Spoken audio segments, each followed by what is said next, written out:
So hi everyone, this is doctor Stalin और मेरे साथ है को होस्ट डॉक्टर प्रभजीत। और आज हम नेक्स्ट एपिसोड लेके आए हैं द डुओ शो के ऊपर। और आज हमारे गेस्ट हैं डॉक्टर ईशा मैम, और ये जनरल डेंटिस्ट्री प्रैक्टिस कर रहे हैं and she is our senior. तो इस पॉडकास्ट में बहुत अच्छी बातें होने वाली है।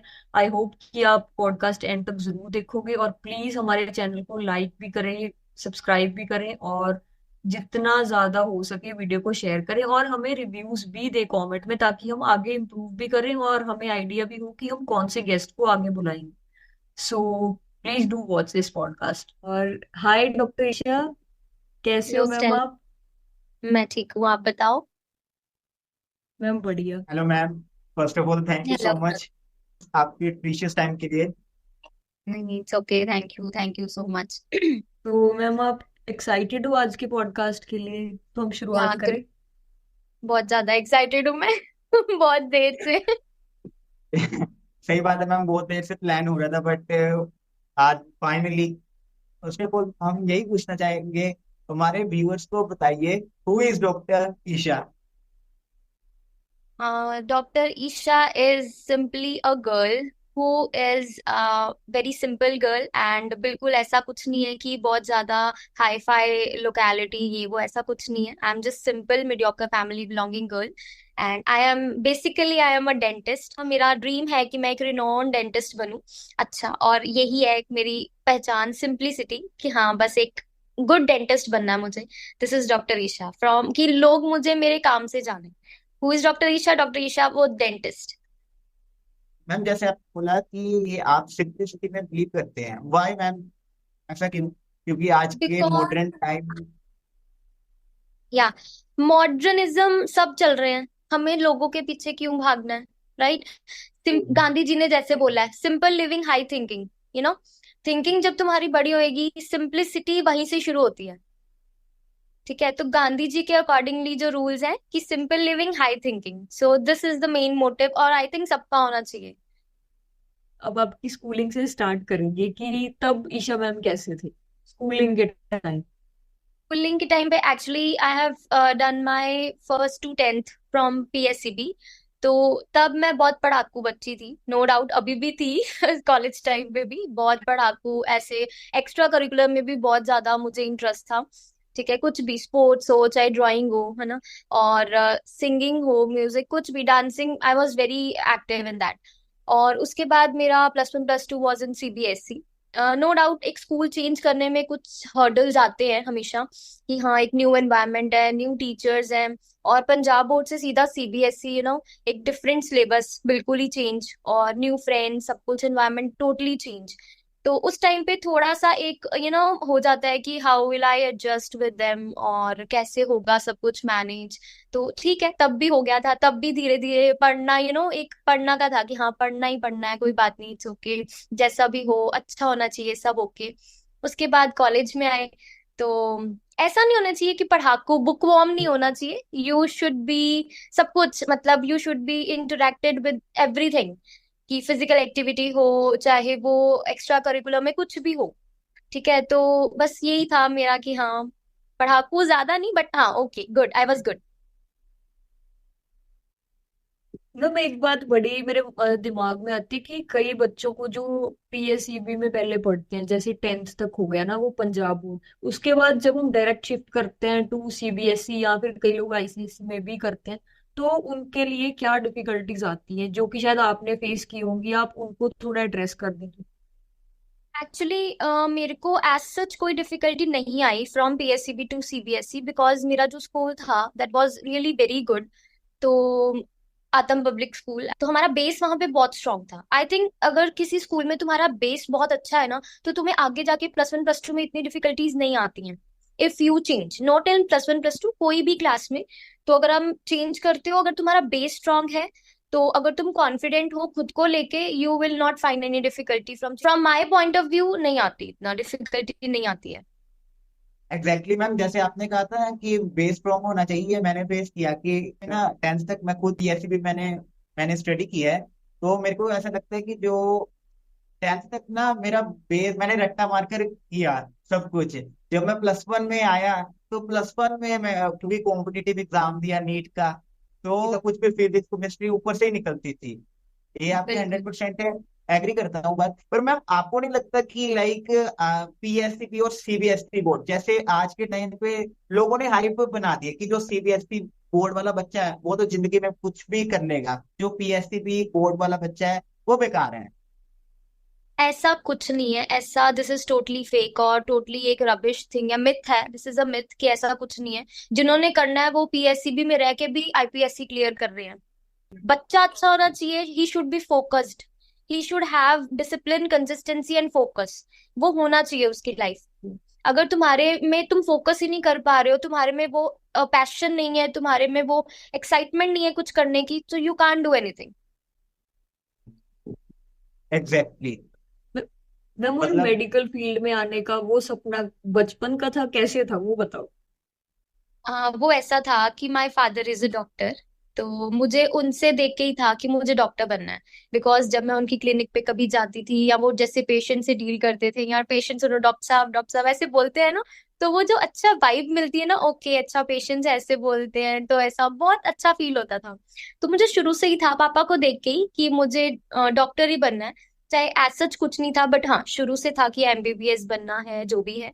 But due to certain circumstances नहीं हो पाया, बट बीडीएस मिली, I am still happy and I am very thankful to God कि मुझे बीडीएस मिली। मैम ये बहुत कम भाई लोग मैम, बोलते हैं कि मुझे बीटीएस मिली और मैं भगवान को थैंक यू कर रही हूँ, नहीं सब लोग इसको नेगेटिव वे में लेते हैं कि हम एमबीबीएस नहीं And कर पाए, हमें बीडीएस मिली, अब हमें करनी पड़ेगी। तो आप इस चीज को इतना नेगेटिव कैसे ले रहे हो। क्योंकि from day one of my BDS, तो जब मुझे मैंने पढ़ना शुरू किया, ऑब्वियसली स्टार्टिंग सबका होता है कि मैंने एमबीबीएस के लिए पढ़ाई कर रही थी, मुझे नहीं मिल पाया, ठीक है बीडीएस मिली।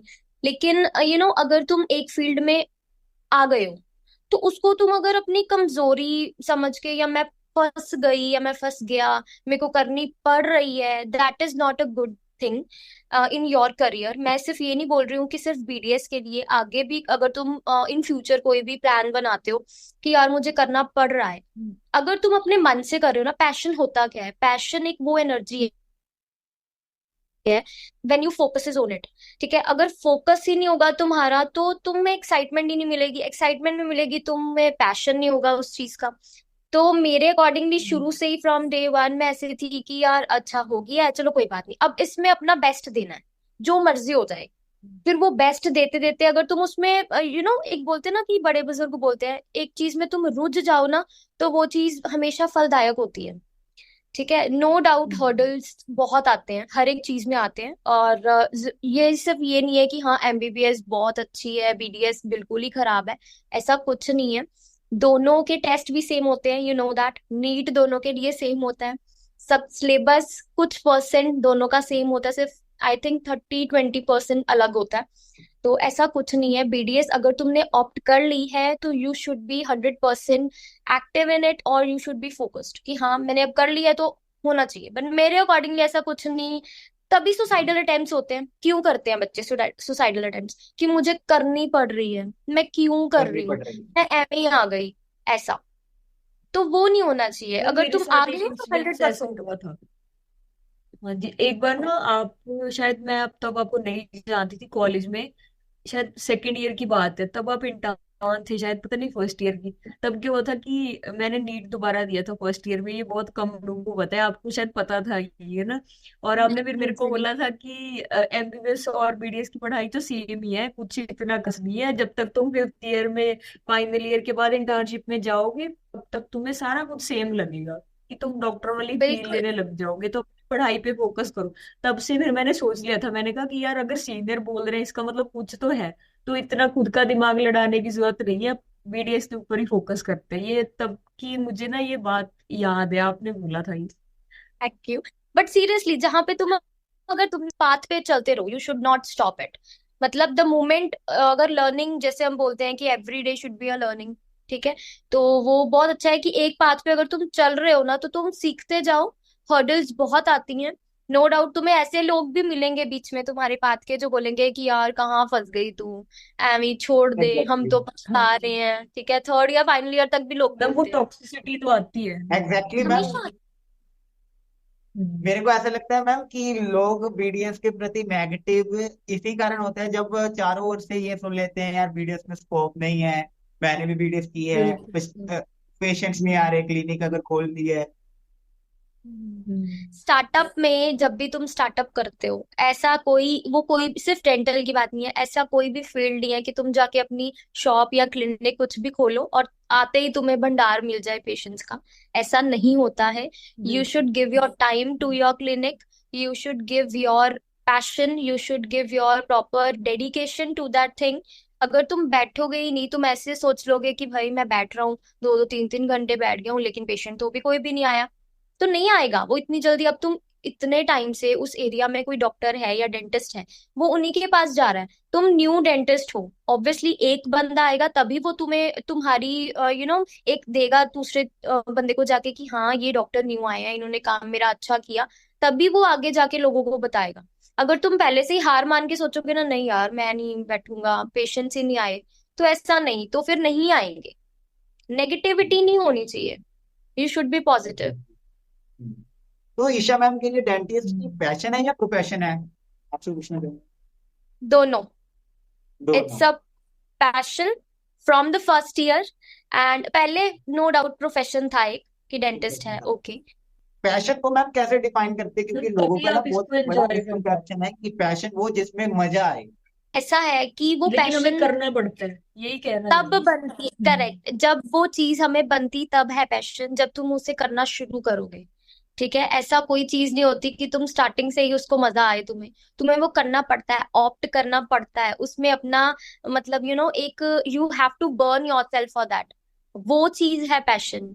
जब तुम एक बहुत अच्छी, तुम्हें अंदर से एनर्जी अच्छी मिलती है, positive energy, you started enjoying your thing, ठीक है, that is passion. Ma'am passion को ढूंढने का कोई फ्रेमवर्क जो आप यूज करते हो या आपने यूज किया हो, कोई ऐसा फ्रेमवर्क कि कैसे लोग फाइंड सच करें। तो नहीं, मतलब पैशन को ढूंढने का कोई फ्रेमवर्क नहीं होता। ये तुम्हें कोई भी चीज, अगर तुम घर पे कहीं भी, जस्ट सपोज अगर मैं अपनी बात करूं, तो कुकिंग है, ठीक है, तो कुछ लड़कियों को नहीं पसंद, कुछ को बहुत पसंद है, कुछ को बहुत इंजॉय करते हैं। तो कई भी डिशेस कुक करना मेरा पैशन बन गया है। क्यों? क्योंकि हमें मजा आ रहा है उस चीज में, वी आर एंजॉइंग इट। हमें मजा आ रहा है बनाने में, हमें मजा आ रहा है जब हम सर्व करते हैं तो एक्सप्रेशंस नोट करने के लिए कि हाँ हमने कैसा बना है, हमें पॉजिटिव रिव्यूज मिले, ये सब कुछ। तो सेम वे इन डेंटिस्ट्री, अगर आप कोई काम कर रहे हो तो वो स्माइल होती है ना जो पेशेंट के फेस पे, कि thank you doctor, you have done a great job on my teeth, बहुत अच्छा किया and I am happy with my teeth. तो वो जो एक चीज है ना, उसको देख देख के ही हमारे हमारे में एक अच्छी एनर्जी, पॉजिटिव एनर्जी मतलब जागती है कि हाँ उस वो फिर हमें एक पैशन की तरफ लेके जाती है कि नहीं यार ये मेरा पैशन बन गया अब, जो पॉजिटिव रिव्यूज आ रहे हैं ना, तो उस अकॉर्डिंगली। मेरे दिमाग में एक पॉइंट आ रहा है कि एक तो होता है कि हमें बचपन से पता है कि इस चीज में मेरा इंटरेस्ट है, मुझे मजा आता है, तो ये मेरा पैशन है, इसको ही मैं प्रोफेशन दूंगा। ये तो हो गया एक, है ना। दूसरा ये होता है कि हमें चलो नहीं भी पता, कई बार हम खुद नहीं आइडेंटिफाई कर पाते कि हमारा पैशन क्या है। तो अगर हमें किसी ने बोल दिया कि ये चीज करो, और उस प्रोसीजर को करते टाइम अगर हमें मजा आने लग जाए और उसको हम अपना पैशन बना ले और बाद में प्रोफेशन बना ले, तो वो भी एक अच्छी बात है। तो जरूरी नहीं है कि, है ना, कि हमें बचपन से ही कोई चीज पता हो। हम अपनी लाइफ के एग्री। किसी भी फेज में कुछ भी नया करके उसको ही अपना पैशन भी बना सकते हैं। तो दो बिल्कुल एस्पेक्ट बिल्कुल। हो गए, इसके बारे में क्या कहोगे आप? मतलब मैं ये बोलना चाहती हूँ कि देखो, मैं जैसे शुरू से ही थी कि मुझे डॉक्टर बनना है, मेरा तो शुरू से ही था कि मुझे डॉक्टर बनना है।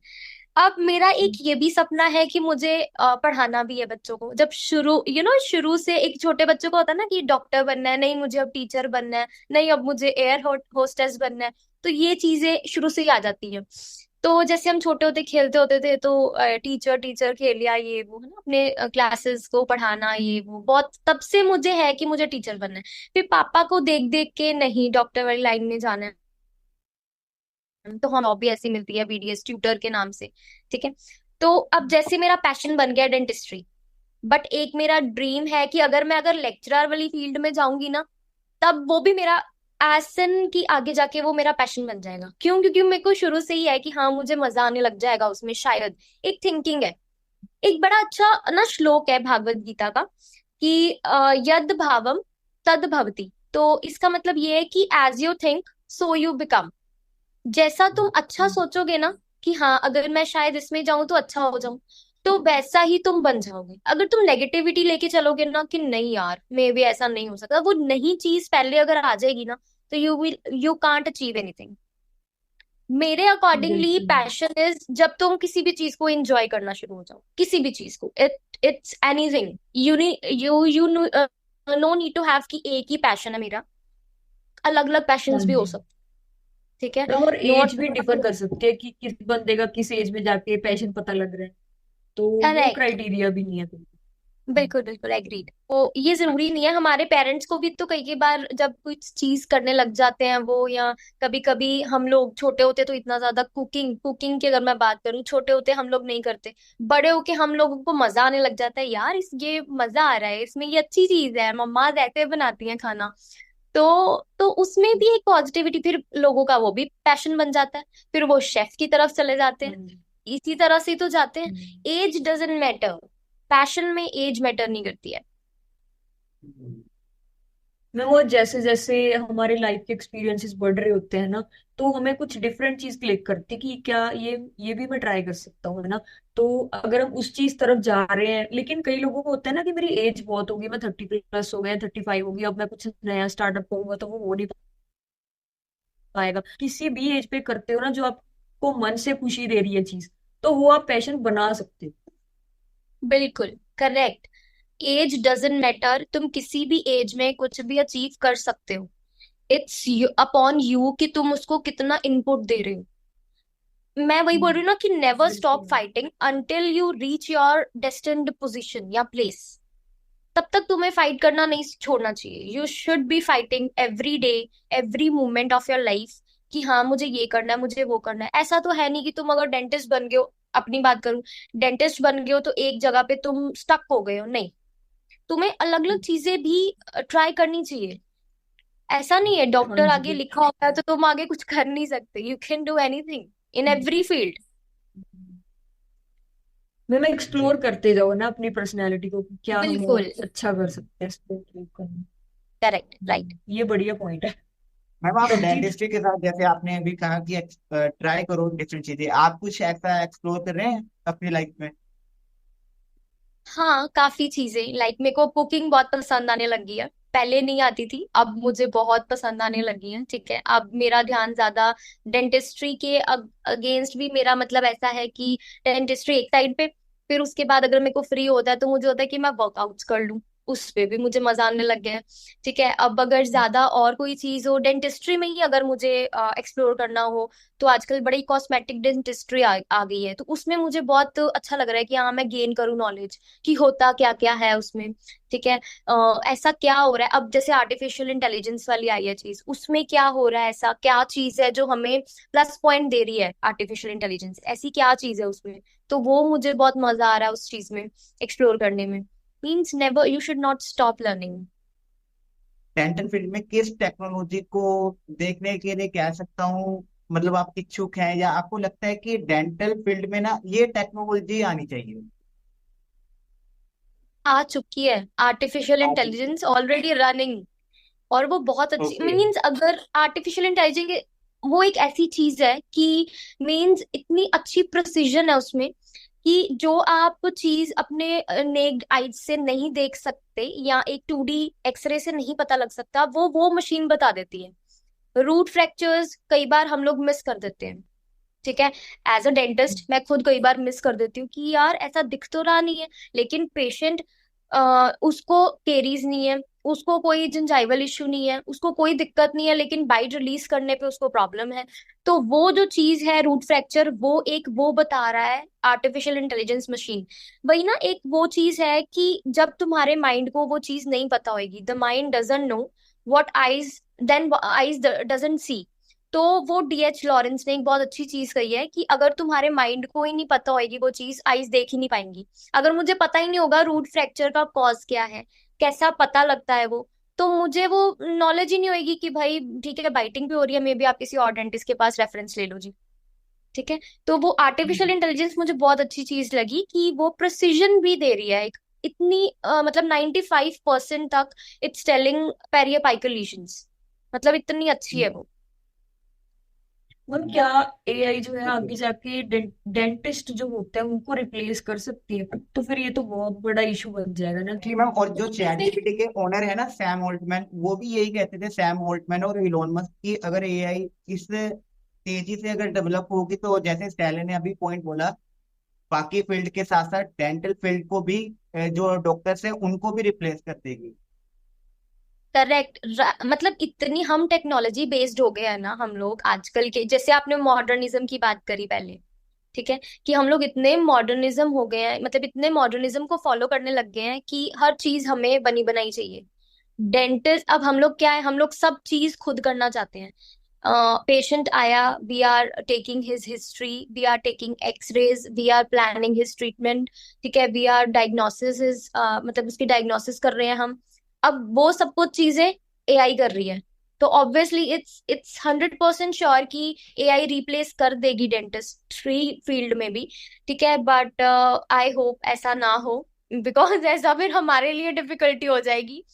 हाँ जी। स्टूडेंट्स क्या कर सकते हैं कि रिप्लेस ना हो पाए, जो अभी अभी डेंटल फील्ड में या हाँ जी, जा रहे हमें हैं? खुद की एफिशिएंसी इतनी बढ़ानी चाहिए कि हम एआई से थोड़ा ऊपर रहें। हाँ मतलब देखो, वो है तो एक कंप्यूटर ही ना, ये है तो एक मशीन ही।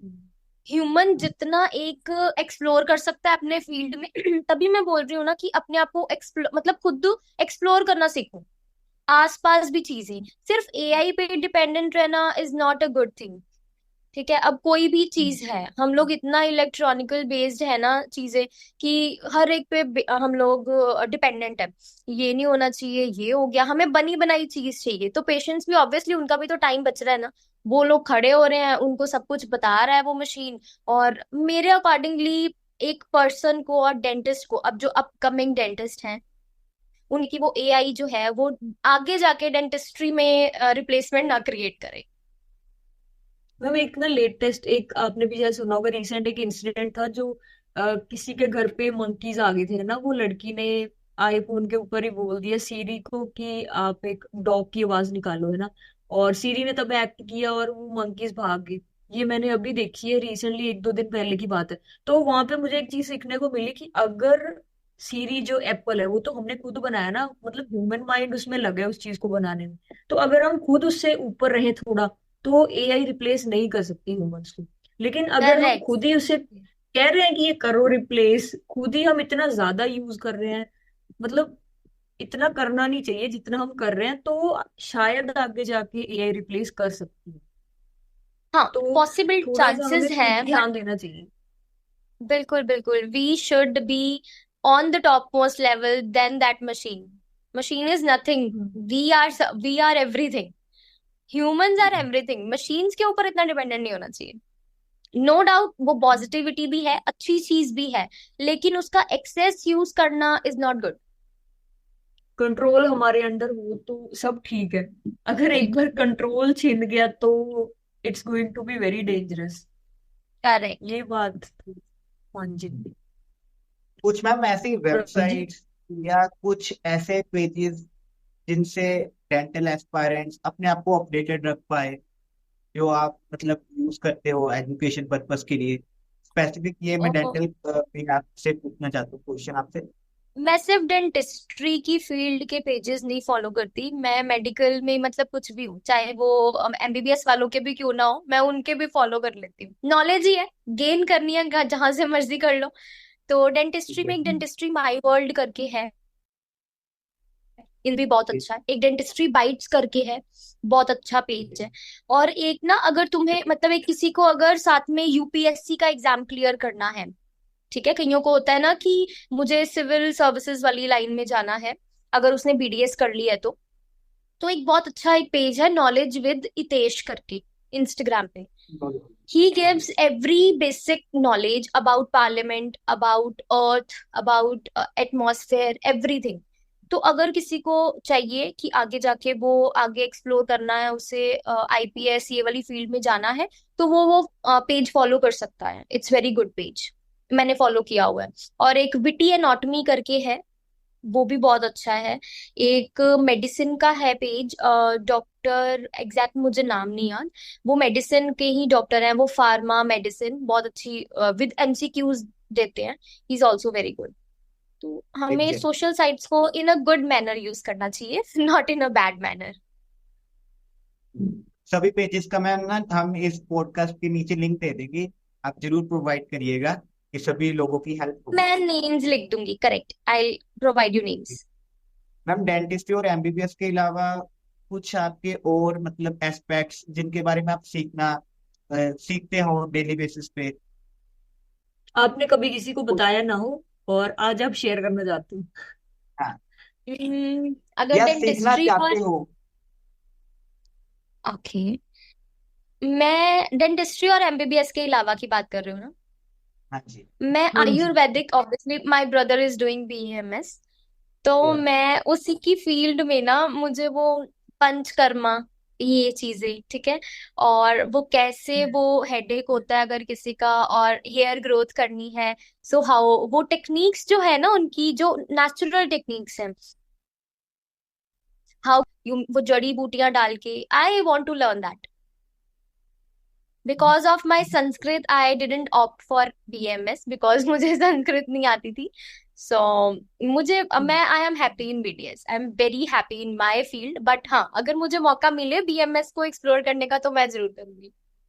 नो डाउट मैं अभी भी कभी कभी अपने भाई की बुक्स पढ़ लेती हूँ देखने के लिए कि हाँ क्या हो रहा है, बट गुड, वो वाला भी। का मतलब हाँ जोश जी। देख कर लग रहा है कि आप डेंटिस्ट्री को कितना प्यार करते हैं, कितने खुश है यहाँ। तो मैम आपका, अगर पूछूं, अपने आप को आने वाले 5 से 10 सालों में कहाँ पर देखते हैं? क्योंकि ना टोनी रॉबिन्स ने कहा था, टोनी रॉबिन्स एक मोटिवेशन स्पीकर, वो कहते हैं कि setting goal is the first step to grow in the professional as well as personal career. तो आपकी लाइफ का 5 से 10 साल का कोई गोल या पर्पस, वो जानना चाहता हूँ।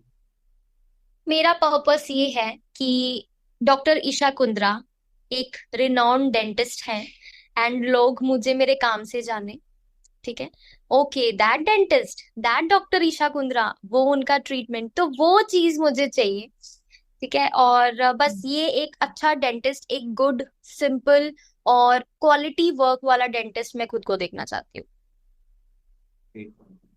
जैसे मैम आपने कहा कि क्वालिटी गुड ग्रेट डेंटिस्ट है ना, इसके अलावा स्पेसिफिक अगर कहें 5 से 10 साल के बाद कहाँ पर देखते हैं? पॉपुलर डेंटिस्ट मीन्स हर एक, मतलब उस एरिया में जहां पे भी मैं हूँ, या एक सिटी, पर्टिकुलर सिटी में, तो वहां लोग, मतलब दूर दूर तक लोग भी आएंगे, हाँ okay that doctor Isha Kundra, मुझे उन्हीं से, मतलब दूर दूर से अगर लोग आते हैं ना हमारे पास, एरिया भी पूछ लेना किसी पेशेंट से, अच्छा आप कहाँ से आए हो, तो डॉक्टर, पेशेंट ऐसा बोलता है आपकी रेफरेंस मिली थी जी कहीं से, इसलिए हम वहां से आए हैं। तो दैट स्माइल ऑन, मतलब ये अंदर इंटरनल हैप्पीनेस जो होती है ना, वो एक बहुत अच्छा रोल प्ले करती है तुम्हारी लाइफ में। तो बस वो एक पॉपुलर डेंटिस्ट बनना है मुझे। पॉपुलर डेंटिस्ट मीन्स जिसका नाम मतलब लोगों के माइंड और दिमाग पे हमेशा रहे, जब भी अरे दांत में दर्द जैसे हो तो एस एम डॉक्टर ईशा के बालाजी, पास जाना है। करेक्ट, जैसे एस एम बालाजी हैं हमारे ओरल एंड मैक्सिलोफेशियल सर्जन, ठीक है, he is a very good surgeon, ठीक है, उनकी बुक्स तक है हमारे पास, ठीक है, और हमें इतना कुछ पता है उनके बारे में, और इतना इतना उन्होंने अपनी अच्छी अच्छी टेक्निक्स दी हैं ओरल सर्जरी में। तो वैसे ही जैसे लोगों को नाम रटा हुआ है ना एस एम बालाजी, तो वैसा एक नाम एक अर्न करना चाहती हूँ मैं। एक्सेप्टली। बहुत बढ़िया मैम।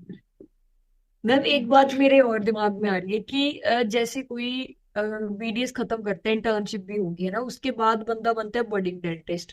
तो अभी हमें, जैसे हम लोग तो लास्ट ईयर ही पास आउट हुए, अभी 6 महीने भी नहीं हुए हमें पास आउट हुए, लेकिन अभी से ही हमें लग रहा है कि हमें लोग जानने लग जाए।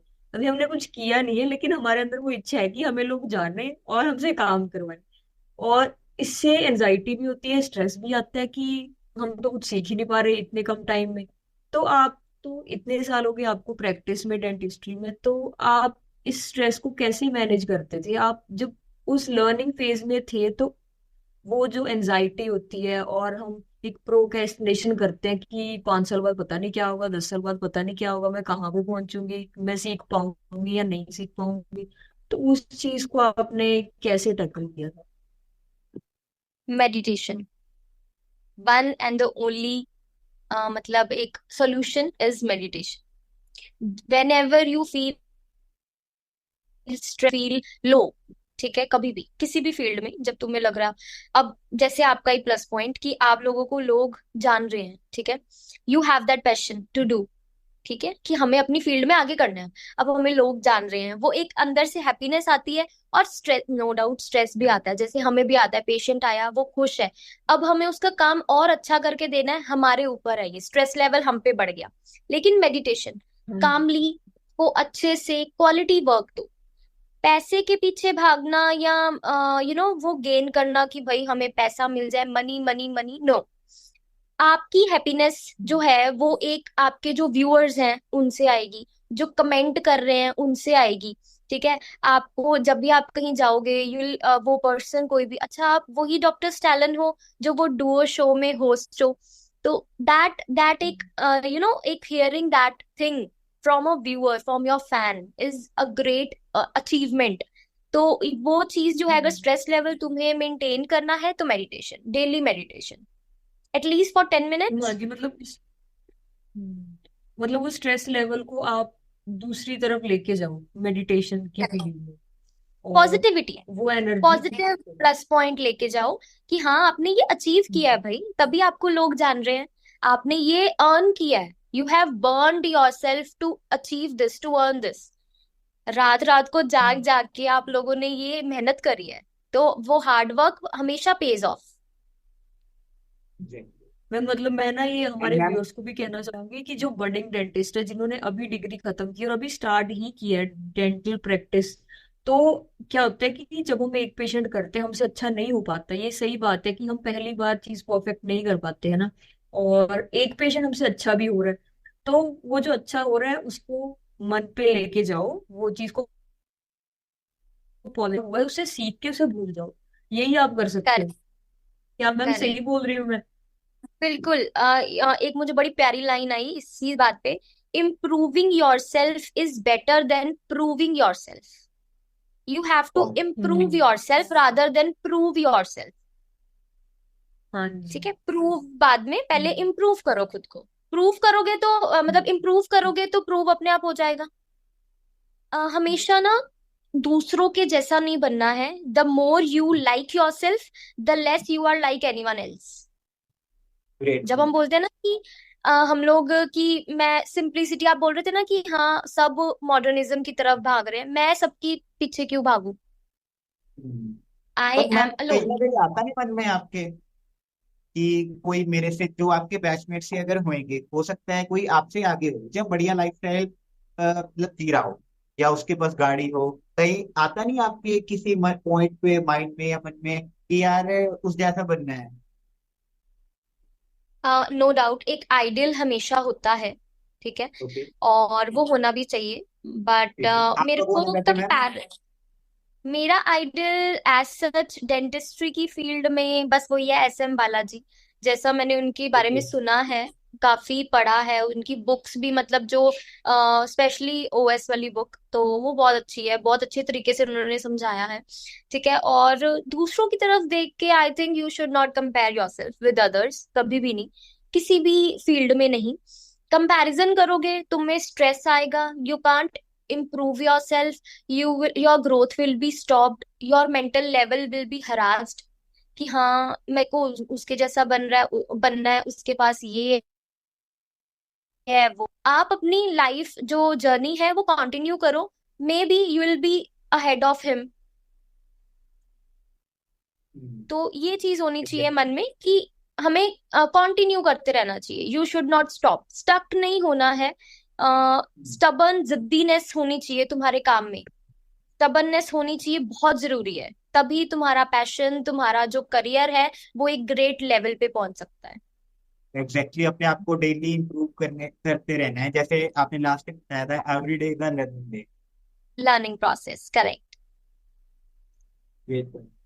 अच्छा मैम, मैं ना आपने जो आंसर बताए ना, उनको ही मैं रिफ्लेक्ट कर रहा था। जैसे मैंने पूछा आपका गोल 5 से 10 साल का क्या है, तो आपने कहा कि मैं पॉपुलर डेंटिस्ट बनना चाहती हूँ, तो पॉपुलैरिटी को आप पैसे में देखते हैं, क्योंकि काफी सारे लोग पॉपुलैरिटी का मतलब समझते हैं, नेम फेम हो हमारे पास, बेहिसाब पैसा हो। तो क्या आपका भी कोई फाइनेंशियल गोल है, या लास्टिंग मेरे को आपने याद है बताया था इम्पैक्ट ओवर प्रॉफिट, आप जिस चीज पर बिलीव करते हैं, थोड़ा इसके बारे में बताएं। देखो, पॉपुलैरिटी टू लेवल्स पे होती है ऑब्वियसली। या तो तुम्हारा फेम, मतलब एक तुम्हारा चेहरा सबके सामने, सबके सामने तुम्हारा चेहरा एक जहन में रहना चाहिए। ठीक है, एक ये है पॉपुलैरिटी। ठीक है, कि तुम्हें सब उनके काम से, तुम्हारे काम से, तुम्हारे नाम से, तुम्हारी शक्ल से जान रहे हैं। एक है पॉपुलैरिटी कि तुम्हें पैसा बहुत चाहिए, तुम्हें मेटेरियलिस्टिक थिंग्स बहुत चाहिए। ये नहीं है। I want popularity in the field of doctor Isha, एक नेम, डॉक्टर ईशा कुंद्रा।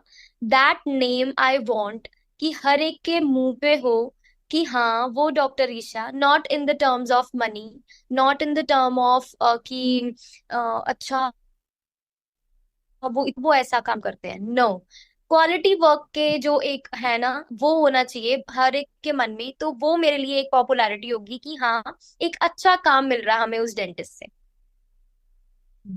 मैं मेरे ना तो वो वो थ्री इडियट्स वाला डायलॉग याद आ रहा है मुझे। एग्जैक्टली तो याद नहीं कि खुद को इतना improve कर लो कि पैसा खुद पीछे भागे। पीछे तो भागे कर। अपने ऊपर, हाँ जी, अपने ऊपर वर्क करना चाहिए कि पैसे के बारे में बाद में सोचो, जब टाइम आएगा तब देख लेंगे, उससे पहले खुद की अपनी पर्सनैलिटी के ऊपर वर्क करो।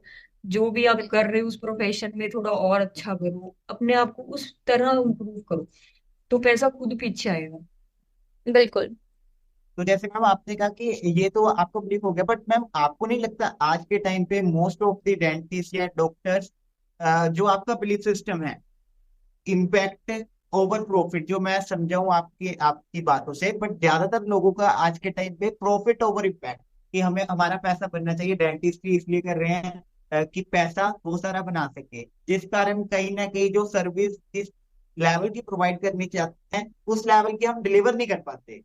तो आपको लगता है ये बिल्कुल। बहुत ही करंट इशू है आज के टाइम पे बड़े बड़े हॉस्पिटल्स में? बिल्कुल, दिस शुड बी स्टॉप्ड। क्योंकि कुछ कुछ नहीं, कुछ डेंटिस्ट ऐसे हैं जो पैसे के पीछे, ठीक है हमें पैसा मिल जाए, इट्स ओके, काम कोई बात नहीं, वो बंदा दोबारा आ जाएगा। नो, हमेशा जब when you treat someone, when you treat your patient, उसको मतलब खुद को उसकी जगह पे रख के सोचो, फिर ट्रीट करो। या अगर तुम्हारा फैमिली मेंबर उस जगह पे होता, ठीक है, तो तुम कैसे ट्रीट करते? यू शुड ट्रीट हिम और her in the same way as you are treating your family member. क्या तुम उसका काम, उसको ऐसी सर्विसेज प्रोवाइड करते कि वो दोबारा, मतलब वो पेन में रहे? या तुम उसका उसका मतलब बिल्कुल, अब ऑब्वियसली पेन में जो पेशेंट होता है, उसकी क्या कंडीशन होती है वी ऑल नो। ठीक है, as we all are dentist, तो पता है कि क्या कंडीशन होती है। तो तुम्हारे फैमिली मेंबर या खुद को उस जगह पे रख के सोचो कि अगर वो तुम ऐसे होते तो तुम्हें कैसा फील होता। तो एक ह्यूमैनिटी भी होनी चाहिए। Everything is not money, money is not everything. Seriously, humanity and your quality work, this comes first. लेकिन लोग ना इस चीज को मान नहीं रहे ना, जितने के मैंने देखे डेंटिस्ट, उनको ये होता है कि ऐसी ट्रीटमेंट कर देते हैं, दोबारा तो आना ही है पेशेंट ने, फिर और भी पैसे लेंगे ना, तो इतना कर देते हैं, दोबारा तो इसने आना ही है। तो ये वाला माइंडसेट चेंज करना जरूरी है। तो अगर हम शायद ऐसे हो सकते हैं कि जब डिग्री कर रहा है बच्चा, तभी हम थोड़ा उसे कंडीशन कर दें कि इन चीजों के पीछे मत भागो, थोड़ा अपने आप को भी इम्प्रूव करो, तभी डेंटिस्ट्री नीचे जा रही है। तो इसके बारे में क्या कहोगे आप? बिल्कुल। मैं एंड ये मैम एक बोलना मैं चाहती हूँ क्वेश्चन और ऐड कि करना चाहूंगा, फिर आप आंसर दीजिएगा। जो हाँ जैसे जी। स्टेलिन ने कहा कि कंडीशन कर देना चाहिए ड्यूरिंग दी स्टडीज, पर आपको मैम कहीं ना कहीं लगता है कि हमारा एजुकेशन सिस्टम, क्योंकि आज के टाइम पे आपको आप शायद एग्री करेंगे कि एजुकेशन सिस्टम में कह सकते हैं धंधा बना हुआ है, मतलब इतना ज्यादा कॉस्ट है, अगर कॉम्पिटिटिव इंस्टीट्यूशन की बात करें, फिर कॉलेज की फीस, फिर उसके बाद इतना ज्यादा खर्चा, तो कहीं ना कहीं जो बंदा ये पूरे प्रोसेस से निकलता है वो लाखों रुपया लगा देता है। फिर उसके बाद जब फील्ड में उतरता है तो उसका ये माइंडसेट होता है कि यार इतने पैसे लगाए, अब तो भाई डॉक्टर बन गया, अब तो पैसा कमाना है। तो क्या एग्री। इस ये मतलब जो माइंडसेट जो स्टैलिन ने कहा, कंडीशनिंग उस करियर के दौरान ये पोस्ट उसके कारण हो रही है कंडीशनिंग। करेक्ट। पहले का एजुकेशन सिस्टम और आज का एजुकेशन सिस्टम बहुत फर्क है। नो डाउट मॉडर्निज्म में बहुत आगे है। काफी एडवांसमेंट्स आ गई हैं, ठीक है। बच्चे को आजकल ये नहीं सिखाया जा रहा है कि तुमने अपना काम बेहतर करना है, तुम्हें पैसा नहीं देखना है, तुम्हें काम बेटर करना है। पहले जमाने में क्या था, एक सिंपथी भी होती थी towards the patients, towards humans. आजकल नहीं है वो। हम लोग अंधाधुंध काम कर रहे हैं, करी जाओ करी जाओ करी जाओ, इट्स ओके। नो मैटर उसको कैसा फील हो रहा है, हम लोग ये नहीं देख रहे हैं। हम लोग करी जा रहे हैं करी जा रहे हैं, पैसा आ रहा है, बस वी आर सेटिस्फाइड। लेकिन the one who is father of all of us, God, वो तो देख रहा है। एटलीस्ट एक दिल में ये होनी चाहिए कि at least he is watching you. वो पैसा कई बार अगर तुम एक गलत तरीके से या किसी को हर्ट करके या किसी साथ चीटिंग करके आप ले रहे हो ना, वो पैसा कहाँ निकलता है ना, यू कांट इवन इमेजिन। उसका पे ऑफ करना इतना डिफिकल्ट होता है बाद में, यू कांट इवन इमेजिन। इसलिए एक माइंड में एक ये चीज होनी चाहिए कि हमने जान देनी है ऊपर वाले को। डोंट एवर कॉम्प्रोमाइज या don't ever cheat with your patient. वो पेशेंट जो तुम्हें एज अ भगवान समझ के तुम्हारे पास आया है, और तुम भगवान होते हुए मतलब एज अ उसको एक गलत ट्रीटमेंट दे रहे हो, और तुम ये सोच रहे हो मन में कि कोई बात नहीं, अभी पैसे ले लेते हैं, बाद में आना तो उसने मेरे पास ही है क्योंकि करवाया मुझसे है। हम्म। तो है ना, तो वो चीज नहीं होनी चाहिए।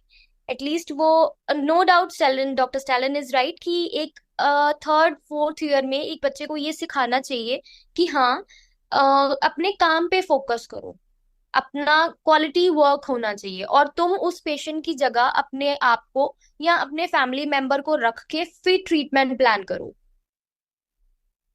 एक अजनबी है, वो तुम पे फुली फेद करता है। नो डाउट मेरे पास पेशेंट्स आते हैं, बोलते हैं डॉक्टर साहब आप जो करोगे करोगे, मेरे को पूरा ट्रस्ट है। वो एक ट्रस्ट वर्ड है ना, वो एक मन में बिठा लो कि हाँ, वो बहुत बहुत उम्मीदें लेके तुम्हारे पास आता है। और अगर तुम चीट करोगे ना, तो यू कांट इवन मतलब थिंक कि वो तुम्हारा कहाँ पे जाके निकलेगा। ये चीज नहीं होनी चाहिए। आप बिलीव करते हो हाँ मैम जी। ऐसे कर्म फल में, जैसे आपने कहा कि बहुत। जैसा करेंगे तो आएगा। वैसा भरेंगे होता है। ऐसा क्यों बिलीव जो करते तुम, हैं? कोई हाँ जी, इंसिडेंस, कोई ऐसा इंसिडेंट हुआ हो आपकी लाइफ? मेरे साथ तो ऐसा नहीं हुआ है, बट न्यूज हम सुनते हैं। क्या होता है, इसने ऐसा करा था, उसको जेल हो गई। इसने उसको मार डाला, उसको जेल हो गई। इसने कुछ किया, उसकी डेथ हो गई। वो अचानक जो आजकल एक्सीडेंटल डेथ्स हो रही हैं, वो क्यों हो रही हैं? इसी कारण। वो ऊपर वाला फल दे रहा है तुम्हें, तुम्हारी जो तुमने जो कर्म किए हैं ना, उसका फल मिलता है, हमेशा मिलता है। कर्म ऑलवेज कम्स बैक, वही बात है। हमेशा हमेशा मिलता है। तो you should stop hair, you should do good with the humanity. जब तुम अच्छा करोगे ना, तुम्हारे पास अच्छी फीडबैक आएगी। जब तुम अच्छा करोगे, जब तुम करोगे बुरा, तो तुम्हारे पास कभी भी वो, थोड़ी देर के लिए नो डाउट बहुत अच्छा आएगा, पैसा भी आएगा, फेम भी आएगा, लेकिन वो ऐसे जाता है, ऐसे मिनटों में जाता है, पता भी नहीं लगता कहाँ गया। फिर हम सोचते हैं नहीं, सही हमें बात नहीं है। करना चाहिए। ऐसा तो मैम ऐसे है, सेकेंडरी है, जैसे स्टेलिन ने भी कहा और आपने भी कहा। वर्क अगर हम्म। एक्स्ट्रा ऑर्डिनरी हो गया, कस्टमर सेटिस्फाई हो गया, तो प्रमोट अपने आप ही करेगा। अपने आप। बिल्कुल। हाँ अच्छा जी। मैम, पैसे की तो चलो बात कर रहे हैं, फिर भी एक जस्ट लाइट क्वेश्चन हमारे व्यूअर्स के लिए। इंडिया में ऑन एन एवरेज एक डेंटिस्ट हुए कितना अर्न कर लेता है? देखो, अगर तो आपका अपना क्लिनिक है, तो नो डाउट अगर आपको सब कुछ आता है, इम्प्लांट्स, ऑर्थो, अच्छी डेंटिस्ट्री, तुम्हारे बेसिक डेंटिस्ट्री सब कुछ आता है, एंड तुम्हारे ऑन एन एवरेज ओपीडी एक प्राइवेट क्लिनिक में 10 to 12 पेशेंट्स हैं, ठीक है, तो आपके 2 से 2.5 लाख कहीं नहीं गए मंथ के, आराम से मिलते हैं। हमारे व्यूअर्स अगर इतनी खुश ओपीडी, हो गए जब हम सुने। इसीलिए डेंटिस्ट्री को बनाया ही इतना कम हुआ है कि पता नहीं, कुछ मिलता ही नहीं है डेंटिस्ट को। ऐसा कुछ नहीं है, तुम्हें बहुत कुछ मिलता है, you earn a lot in dentistry. लेकिन एक अच्छे मोटिव से अगर तुम करोगे तो। फिर अगर अगर अपने एक बेसिक्स स्पेसिफिक क्लियर रखोगे। क्वेश्चन हाँ जी, जो भी बच्चे सुन रहे हैं ना उनको यही बात है कि अभी से बेसिक्स क्लियर कर लो कि बाद में जाके अच्छे पैसे कमा सको। तो वैसे मैम ने करेक्ट। बोला कि पैसे के पीछे नहीं भागना, लेकिन एटलीस्ट बेसिक तो हमारे पास उतना को मिनिमम तो होना चाहिए। भागना नहीं है, लेकिन इतना है कि देखो पैसा हर एक को चाहिए अपना घर चलाने के लिए, आगे कंटिन्यू करने के लिए। ये मैं बिल्कुल नहीं बोल रही हूँ कि बिल्कुल ही नहीं चाहिए, चाहिए, लेकिन एक गलत हाँ, मीन महात्मा से नहीं बनना नहीं कर। मैम, ये बोल रहे हैं। हाँ, हमें गलत मीन से अर्न नहीं करना है। तुम अपना काम, तुम हम्म, सर्विसेज, तुम अपनी ट्रीटमेंट गुड प्रोवाइड करोगे, वो अपने आप, और एक पेशेंट के करोगे वो अपने आप तीन चार पेशेंट्स और लेके आएगा। तो वो जो तुमने एक पेशेंट हम्म, से कमा लेने थे उसका काम खत्म हो गया, वो उस पेशेंट्स, दूसरे जो तीन चार पेशेंट्स उसने लेके आने थे वो तुम्हारे गए। ठीक है, और वो जो हम्म, तीन चार पेशेंट्स आ रहे हैं उनसे भी तो तुम्हारे पैसे आएंगे ना।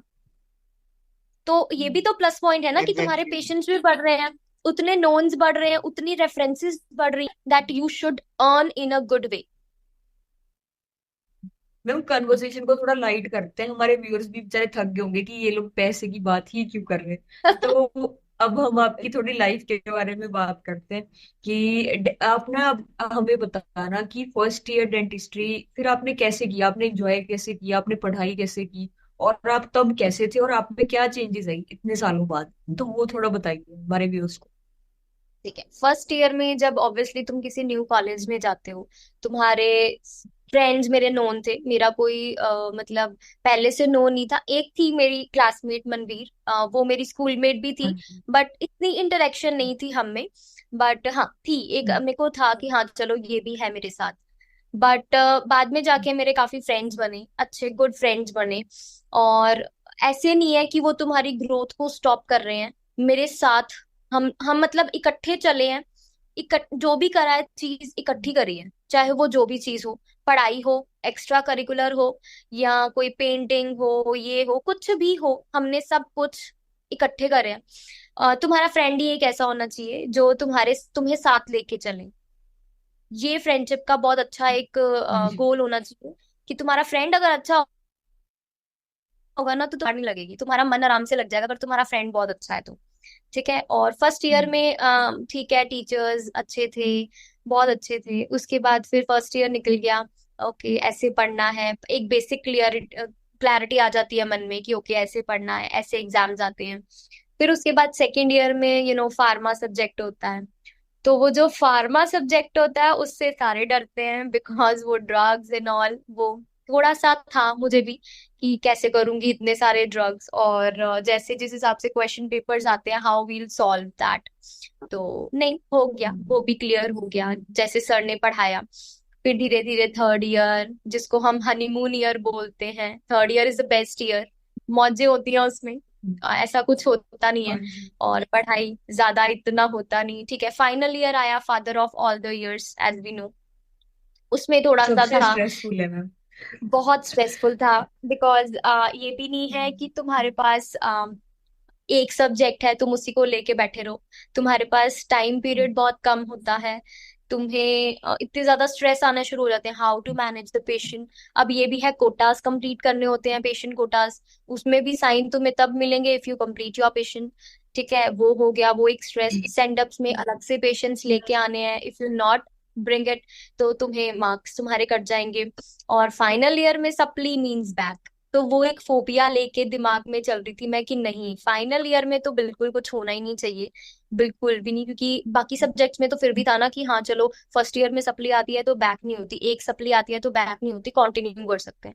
लेकिन फाइनल ईयर में अगर सप्ली आती है तो बैक हो जाता है, तो वो चीज तो बिल्कुल बिल्कुल था मैम, ही नहीं मन में। तो तो फाइनल सबसे ईयर में डेंजरस जैसे बात तैसे तो वही है। करके, बिल्कुल हम्म, वो तो नहीं आनी चाहिए। बट इसीलिए मैं बोलती हूँ कि जब तुम्हें फाइनल ईयर स्टार्ट होता है तुम्हारा, तब से तुम लाइट मत लो, एवरी डे पढ़ो। अगर तुम एक दिन भी बीच में गैप छोड़ दोगे ना तो तुम्हें ये लगेगा कि पता नहीं कितना छोड़ दिया, पता नहीं क्या रह गया हमारा, इतना बर्डन, इतना जो बल्क हो जाएगा ना इकट्ठा, वो इकट्ठा एकदम से नहीं पढ़ा जाता। रोज थोड़ा थोड़ा पढ़ लो, नो डाउट बहुत अच्छा होता है कि एवरी डे लर्निंग, जैसे मैं बोलती हूँ। और फिर उसके बाद इंटर्नशिप आई, इंटर्नशिप में तो बहुत ही मजा आया हमें। तो ठीक है, वो भी निकल गई, हमें पेशेंट्स मिले, we were very happy, okay patients करने हैं, अच्छा। फिर उसके बाद से एक जर्नल, एक असली लाइफ स्टार्ट होती है after your college, when you come into the market. जब तुम अपने कॉलेज में एज अ जॉब करते हो या इंटर्नशिप करते हो, तुम अपने एमडीएस डॉक्टर्स के अंडर हो। ठीक है, वो तुम्हें, अगर तुम्हारा केस कहीं अटक जाए तो वो तुम्हें गाइड कर सकते हैं। ठीक है, तुम उनको दे सकते हो कि मैम ये करना या सर ये करना। When you come into the market, sit alone, तब तुम्हें पता लगता है what is dentistry, what are you into. तब तुम्हें पता लगता है कि हाँ, अब कैसे मैनेज करना है तुम्हें सब कुछ, मटेरियल्स तुम्हें कैसे मैनेज करने हैं, how you manage your patients, how you deal with your patients, उन्हें अंडरस्टैंड कैसे कराना है कि तुम क्या बोलना चाह रहे हो, क्या तुम ट्रीटमेंट करना चाह रहे हो, बिकॉज सारे पेशेंट्स तो लिटरेट नहीं होते हैं।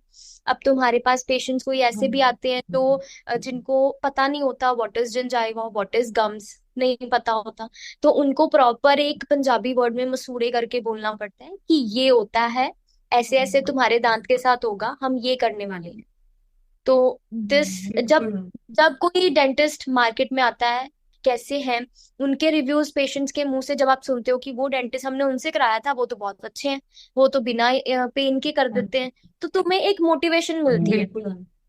You know. हम्म। तो वो चीज, वो जब तुम मार्केट में आते हो तब तुम्हारी असली लाइफ शुरू होती है। जब तुम भाई किसी के मैंने भी अंडर काम करते नोटिस हो की है। तभी नहीं। हाँ जी। कि हाँ जब हम जी, इंटर्नशिप में होते हैं ना तब तो हमें होता है कि टीचर ने तो संभाल ही लेना है ना, तो हमारे प्रोफेसर तो है ही है, अगर गलती भी होगी कोई बात नहीं। लेकिन जब आप एक क्लिनिक पे प्रैक्टिस कर रहे हो, ठीक है, आप कहीं भी कर रहे हो, तब आप ना अकाउंटेबल होते हो हर चीज के लिए, कि जो आप बोल रहे हो वो भी सही हो, और पेशेंट समझे वो भी सही हो, और फिर पेशेंट सेटिस्फाइड भी हो। तो बिल्कुल। ये बात होती है, तो इस चीज को मैनेज करना बहुत औखा होता है इनिशियल स्टेजेस। जैसे बिल्कुल। हम मैं कर रही हूँ तो मुझे थोड़ा लग रहा है awkward कि पेशेंट समझ भी नहीं पा रहा जो हम कहना चाह रहे हैं। और कई बार पेशेंट्स को आरसीटी नहीं पता होती क्या होती है, तो उन्हें समझाना पड़ता है कि डेड करना है उसको, क्या करना है ना। तो वो चीज के लिए हर एक वर्ड जो आप बोल रहे हो उस चीज का एंड रिजल्ट आपके ऊपर ही आना है, कि आपने ऐसे बोला था तभी पेशेंट ने ऐसे करा लिया, और कुछ गलत भी अगर हो गया तो उस चीज के जिम्मेदार भी आप बिल्कुल, हो। तुम हो लेकिन इंटर्नशिप के आंसरेबल, टाइम या आप हो एंड। फाइनल। करेक्ट। हाँ जी। तो ये अच्छा ना मैम, आपने जो वैसे बच्चे फर्स्ट अभी जो करने वाले हैं ना स्टार्टिंग, उनके लिए ये पॉइंट बड़ा इंपॉर्टेंट है कि ऐसी चीजें करनी पड़ेंगी, तो तब थोड़ा स्ट्रांग रहना होता है। जैसे मैम ने बताया कि अगर स्ट्रेस एंजाइटी हो भी रही है तो मेडिटेट करो डेली। आपने फर्स्ट जॉब कैसे फाइंड की थी आफ्टर जॉब इंटर्नशिप? मेरे कॉलेज में ही मुझे मिल गई थी पहले तो। एसकेएसएस में ओके। ही मुझे कॉल आया था कि हाँ, मैंने ठीक वहीं है। पे पूछा था उनसे, तो दे सेड यस कम। तो वहां पे फिर उसके बाद जब कॉलेज का अपना एक सैटेलाइट क्लिनिक है, जहाँ पे तुम अकेले बैठना सीख लिया तुमने, तुमने पेशेंट को हैंडल कैसे करना है, you have one assistant, one chair, patient तुम्हारे पास आ रहा है, तुमने उसको कैसे मनाना है ट्रीटमेंट के लिए, ये भी एक बहुत अच्छी चीज है, क्योंकि पेशेंट कहीं आते हैं पूछ के चले जाते हैं। ठीक है, अच्छा ऐसे ऐसे करना है, ओके। जब तुम किसी पेशेंट को कन्विंस करते हो ना, तो वो भी एक अचीवमेंट है कि आपने उसको कन्विंस कैसे किया। ठीक है, तो वो एक सीखा मैंने चीज वहां से, जब मैं अकेली थी वहां पे सैटेलाइट में, मैनेज कैसे करना है थिंग्स को। ठीक है, और अगर दो पेशेंट हैं या दो से तीन चार पांच पेशेंट्स हैं तुम्हारे बाहर ओपीडी में, और वो पेशेंट चिल्ला रहा होता है मेरी टर्न कब आएगी, उनको टैकल कैसे करना है कि वो बी सीटेड। ऐसा कुछ अब है तो है नहीं कि हमने मेडिसिन देके भेज देना है, हमने उनका ट्रीटमेंट करना है, but patient doesn't know, the patient outside our clinic, he और शी डजंट नो कि हम लोग अंदर क्या कर रहे हैं और उस ट्रीटमेंट को कितना टाइम लगेगा। तो उनको बिठाना, उनसे बात करना, कन्वर्सेट करना बहुत इंपॉर्टेंट है। तो वो चीज मैंने वहां से सीखी। ओके। ठीक है मैम, आपने पूरी जर्नी के पॉजिटिव पॉजिटिव तो चलो पॉइंट्स बता दिए। मैं जानना चाहूंगा कि हर जर्नी के ना कुछ अप्स एंड डाउन्स होते हैं, आपकी जर्नी का सबसे लोएस्ट टाइम कौन सा था और कैसे आपने उसको ओवरकम किया? मेरा सीधी सी बात बताऊं, मेरा थर्ड ईयर में था सबसे गंदा एक एक पॉइंट, जब मेडिसिन का फाइनल एग्जाम था, और आई हैड सिवियर हेडेक, और ओके। इतना ज्यादा before my exam, no doubt हमें 3 to 4 हॉलीडेज थी उस पेपर में, लेकिन स्टिल मैंने पेपर वाले दिन अपने मॉम को बोला था कि मम्मा, मुझे याद है मैंने सेम वर्डिंग बोली थी, मम्मा मेरा आज का पेपर अच्छा नहीं होगा, मैंने ऐसे बोला था मम्मा को, एंड मैं बोल के गई थी, क्योंकि मेरा हेडेक इतना ज्यादा हो रहा था, मेरे से पढ़ा भी नहीं गया।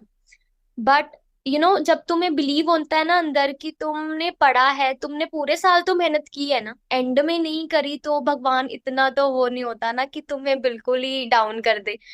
तो कोई बात नहीं, वहां जाके कृष्णा जी का नाम लिया कि जो भी है, जैसा भी है, आपने कराना है। तो उस टाइम पे मैं 1 घंटा मैंने पेपर किया, और 1 डेढ़ घंटा उसके बाद मैं literally I just head down, मैंने हेड डाउन कर लिया। उसके बाद मेरे को कुछ नहीं पता मैंने क्या करा।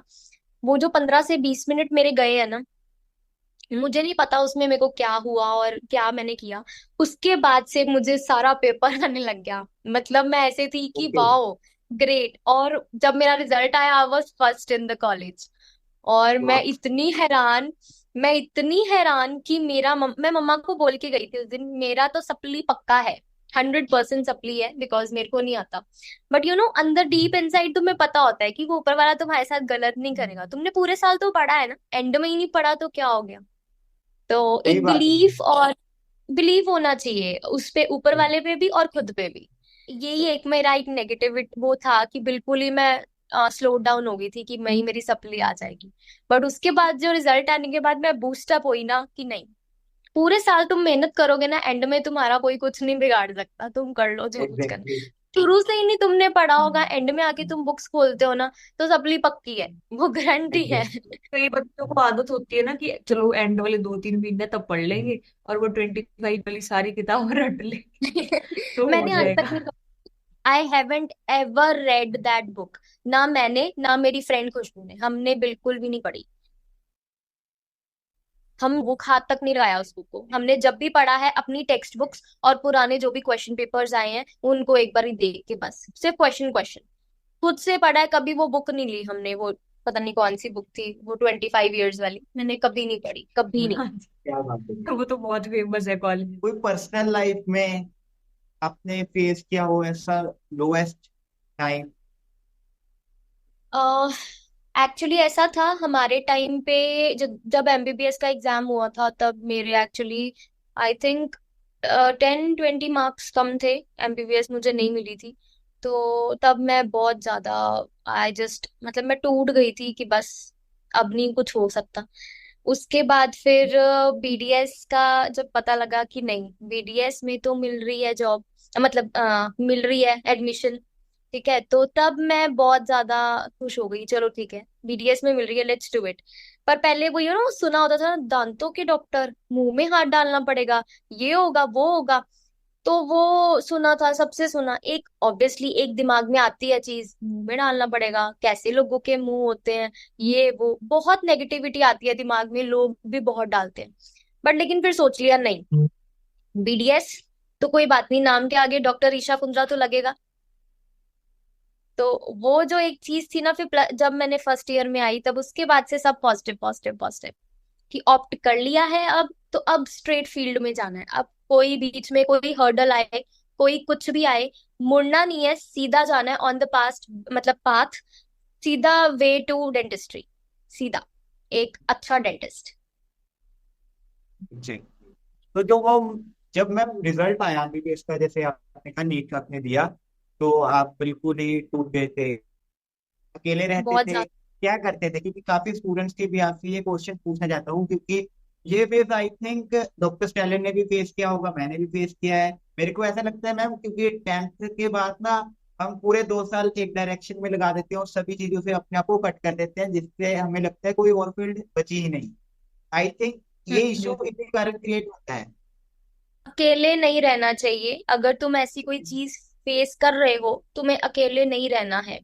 You have to sit with your friends, do outings, sit with your parents. Motivational speakers इतने आते हैं, संदीप महेश्वरी इतना अच्छा मोटिवेशनल स्पीकर है वो ठीक है। और भी काफी जो है, तुम अच्छा मतलब आई थिंक मेडिटेशन करो, ठीक है, थोड़ी पूजा कर लो, थोड़ा खुद को पॉजिटिव एनर्जी दो खुद को। ऐसे लोगों में बैठो जो तुम्हें पॉजिटिविटी दे रहे हैं। अगर तुम अकेले रहना शुरू हो जाओगे ना, तो definitely you will burn into your stress. अपने स्ट्रेस से ही तुम जल जाओगे आदि तो, कि आई हाँ थिंक पता नहीं ऐसा सुसाइडल क्या हो अटेम्प्ट गया। भी इसी कारण होते हैं, जब रिजल्ट के बाद बिल्कुल। सभी चीजों से कट लेते हैं, कट कर देते हैं अपने बिल्कुल। आप को। हम लोग क्या करते हैं, छोड़ दो, इंस्टाग्राम बंद कर दो, ये बंद कर दो, वो बंद कर दो, एक मतलब अलग ही दुनिया बसा ली अपनी। पेरेंट्स से अलग हो जाओ, किसी से बात नहीं करनी, अपने रूम में रहना। तो यही होता है सुसाइडल अटेम्प्ट्स। नहीं, तुम्हें सबको फेस करना है। अभी सिर्फ हमारा क्लियर नहीं हुआ, अगर हम तब इतने बड़े उसमें जा सकते हैं, शॉक में। आगे जाके लाइफ में बहुत ऐसी सर्कमस्टांसेस, बहुत ऐसी फेसेस, मतलब प्रॉब्लम फेस करनी पड़ती है, जब तुम्हारे पास कोई भी नहीं होगा, तुम्हारे पेरेंट्स भी नहीं होंगे। How will you face at that time? तब क्या करोगे? तब फिर वही चीजें, ये तो कुछ भी नहीं है अभी। तो हारना नहीं है, चलते जाओ, कभी ना कभी तो मंजिल मिलेगी, रुकना नहीं है क्या बस। बात। बहुत बढ़िया। आई थिंक मैम हम जब हार मान जाते हैं ना, तब उस टाइम उस मूवमेंट सब कुछ खत्म हो जाता है, मेरे को ऐसा लगता है। बिल्कुल। और हमारी बिल्कुल, वो एंड सोसाइटी में मैम पॉइंट। आपको समझना चाहूंगा कि मेरे को ऐसा लगता है कि हमें सोसाइटी में, हमारी कम्युनिटी में ना, हार से प्यार करना नहीं सिखाया जाता। मैं ना गैरी वी को सुनता हूँ, वो कहते हैं कि लव विद फेलिंग, कि भाई फेलियर से ना प्यार कर लो अगर सच में हम्म। सक्सीड होना है। बिल्कुल। क्या कहना है इस पर आपका?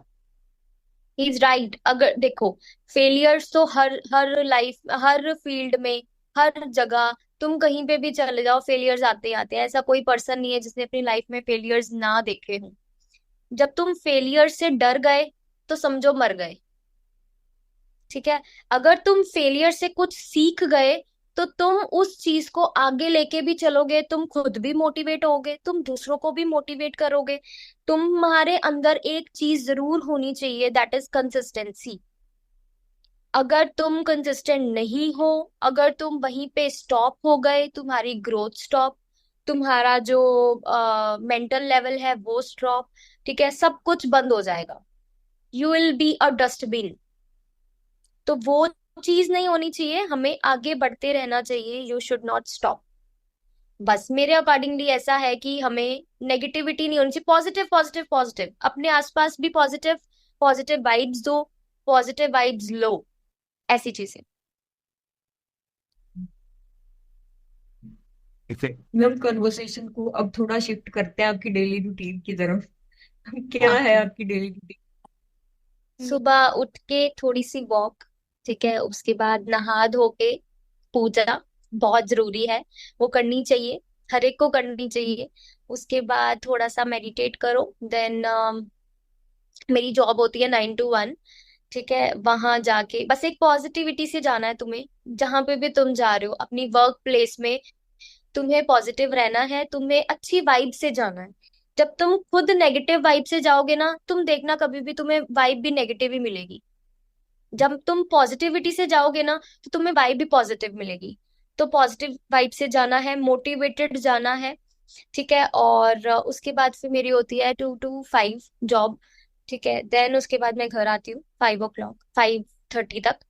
उसके बाद मैं बस घर का काम, मम्मा के साथ हेल्प, और फिर थोड़ा सा वर्कआउट, लिटिल बिट, ज्यादा नहीं। फिर उसके बाद बस फिर रात को डिनर वगैरह करके एंड थोड़ा सा पाठ करती हूँ, थोड़ा सा बैठ के। उसके बाद फिर खुद अकेली होती हूँ रूम में। उसके बाद पाठ करके मैं फिर सोती हूँ, ताकि जो मेरे दिन में मैंने किसी के साथ अगर गलत भी करा है, या मेरे मुंह से कुछ गलत निकल भी गया, तो वो उस भगवान से सॉरी बोल के, कि नेक्स्ट टाइम आगे कल को मेरे मुंह से ऐसा कुछ ना निकले, या मैं कुछ गलत ना करूं, प्लीज, मतलब मुझे वो स्ट्रेंथ देना। और उसके बाद बस। रात को मैम अपने आप को रिफ्लेक्ट करते हैं कि आज का दिन कैसा बीता? ये मेरा साथ साथ में हो जाता है। जब मेडिटेट करने से पहले थोड़ा सा खुद को टाइम देना बहुत जरूरी है, कि हाँ, तुमने पूरे दिन में क्या किया, क्या पॉजिटिव थिंग्स थी, क्या नेगेटिव थी। मेरा साथ साथ में ही हो जाता है, एक पेशेंट करूँ साथ में ही होके, थोड़ा सा भी अगर टाइम मिलता है ना, तो मैं साथ में ही खुद को एक एनालाइज कर लेती हूँ। ओके, मैंने इस पेशेंट में ऐसा करा, ये नहीं करना चाहिए था, मे बी अगर मैं ऐसा करती तो और इम्प्रूव होता। तो वो चीज मेरी साथ साथ में चलती है। हाँ, कभी अगर टाइम नहीं मिलता है तो रात, पूरे दिन में, not only for patients but रात को, मतलब सिर्फ बाकी जो डेली रूटीन में पेरेंट्स, फैमिली, फ्रेंड्स, कुछ भी उनके साथ भी हुआ है, तो वो भी एनालाइज। क्या क्या पैरामीटर्स होते हैं जिनको आप देखते हैं कि जिनको टिक करके मतलब लगता है कि हाँ आज का दिन पॉजिटिव बीता डॉक्टर ईशा के लिए? ओके, कि मैंने बात कैसे की है, क्या मैं पूरा दिन खुश थी, क्या मैंने पूरा दिन एंजॉय किया, क्या मैंने पूरा दिन जो मुझे चाहिए था कि जो मेरे पेशेंट्स हैं या मुझे आगे रिव्यूज जो चाहिए, क्या मुझे वैसे मिले जैसे मुझे चाहिए थे, और क्या मैं डिसिप्लिन्ड रही, क्या मैं कंसिस्टेंट थी वो चीज, और क्या मेरा कभी ऐसा तो नहीं हुआ कि मेरा मूड बिल्कुल ही लो हो गया, मेरा दिल नहीं है, एनर्जी तो थी ना पूरे दिन में। तो वो एनर्जी होना बहुत जरूरी है, पूरे दिन में एनर्जी लो नहीं होनी चाहिए, वो जोश पूरे दिन तक जारी होना चाहिए तुम्हारा। मतलब आपका, आपकी बातचीत से लग रहा है कि आपका रात को भी और मॉर्निंग को भी हमेशा हाई रहता है। आई हाँ, थिंक जब ये तुम पैशन डेंटिस्ट्री प्रति, जैसे स्टार्टिंग बिल्कुल में आपने कहा। बिल्कुल बिल्कुल, इसीलिए मैं आई लव माई फील्ड। मुझे कोई भी कुछ भी आके बोल जाए ना मेरे डेंटिस्ट्री के बारे में, आई नेवर, मैं बर्दाश्त नहीं कर सकती। इस अच्छा बारे में ऐसा बोला क्यों? है, ओके। अगर मैम आप डेंटिस्ट्री आज ना करते तो मेरे क्या को करते हाँ होते? जी। तो मैं प्रोफेसर की फील्ड में जाती, मैं ओके, ऐसा टीचिंग की क्यों? लाइन में। पढ़ा रहे होते मुझे। ऐसा क्यों? वही वही मुझे शुरू से छोटे होते करते थे ना, बच्चों को पढ़ाना, एग्जाम्स लेना, क्वेश्चन पेपर्स पढ़ाना, उनके रिव्यूज, ये मुझे बहुत शौक था शुरू से ही। तो अभी भी अगर मुझे कोई मिले ना कि हाँ ऑनलाइन क्लासेस लेनी है या एज अ गेस्ट अपेयरेंस, तो आई विल डेफिनेटली गो। अपनी डेली रूटीन से मैं इतना टाइम जरूर दूंगी उस चीज को, बिकॉज एक हल्का सा छोटू सा एक प्यारा सा मेरा ये भी पैशन है, मतलब एक दिल, एक ड्रीम है छोटा सा कि हाँ मुझे ये भी करना है साथ। मैम जब आप पिछली बार बात करें तो आप बता रहे थे कि आपको नॉवेल्स पढ़ने का बहुत शौक है। तो वो कब हाँ, कब से शुरू हुआ वो काम?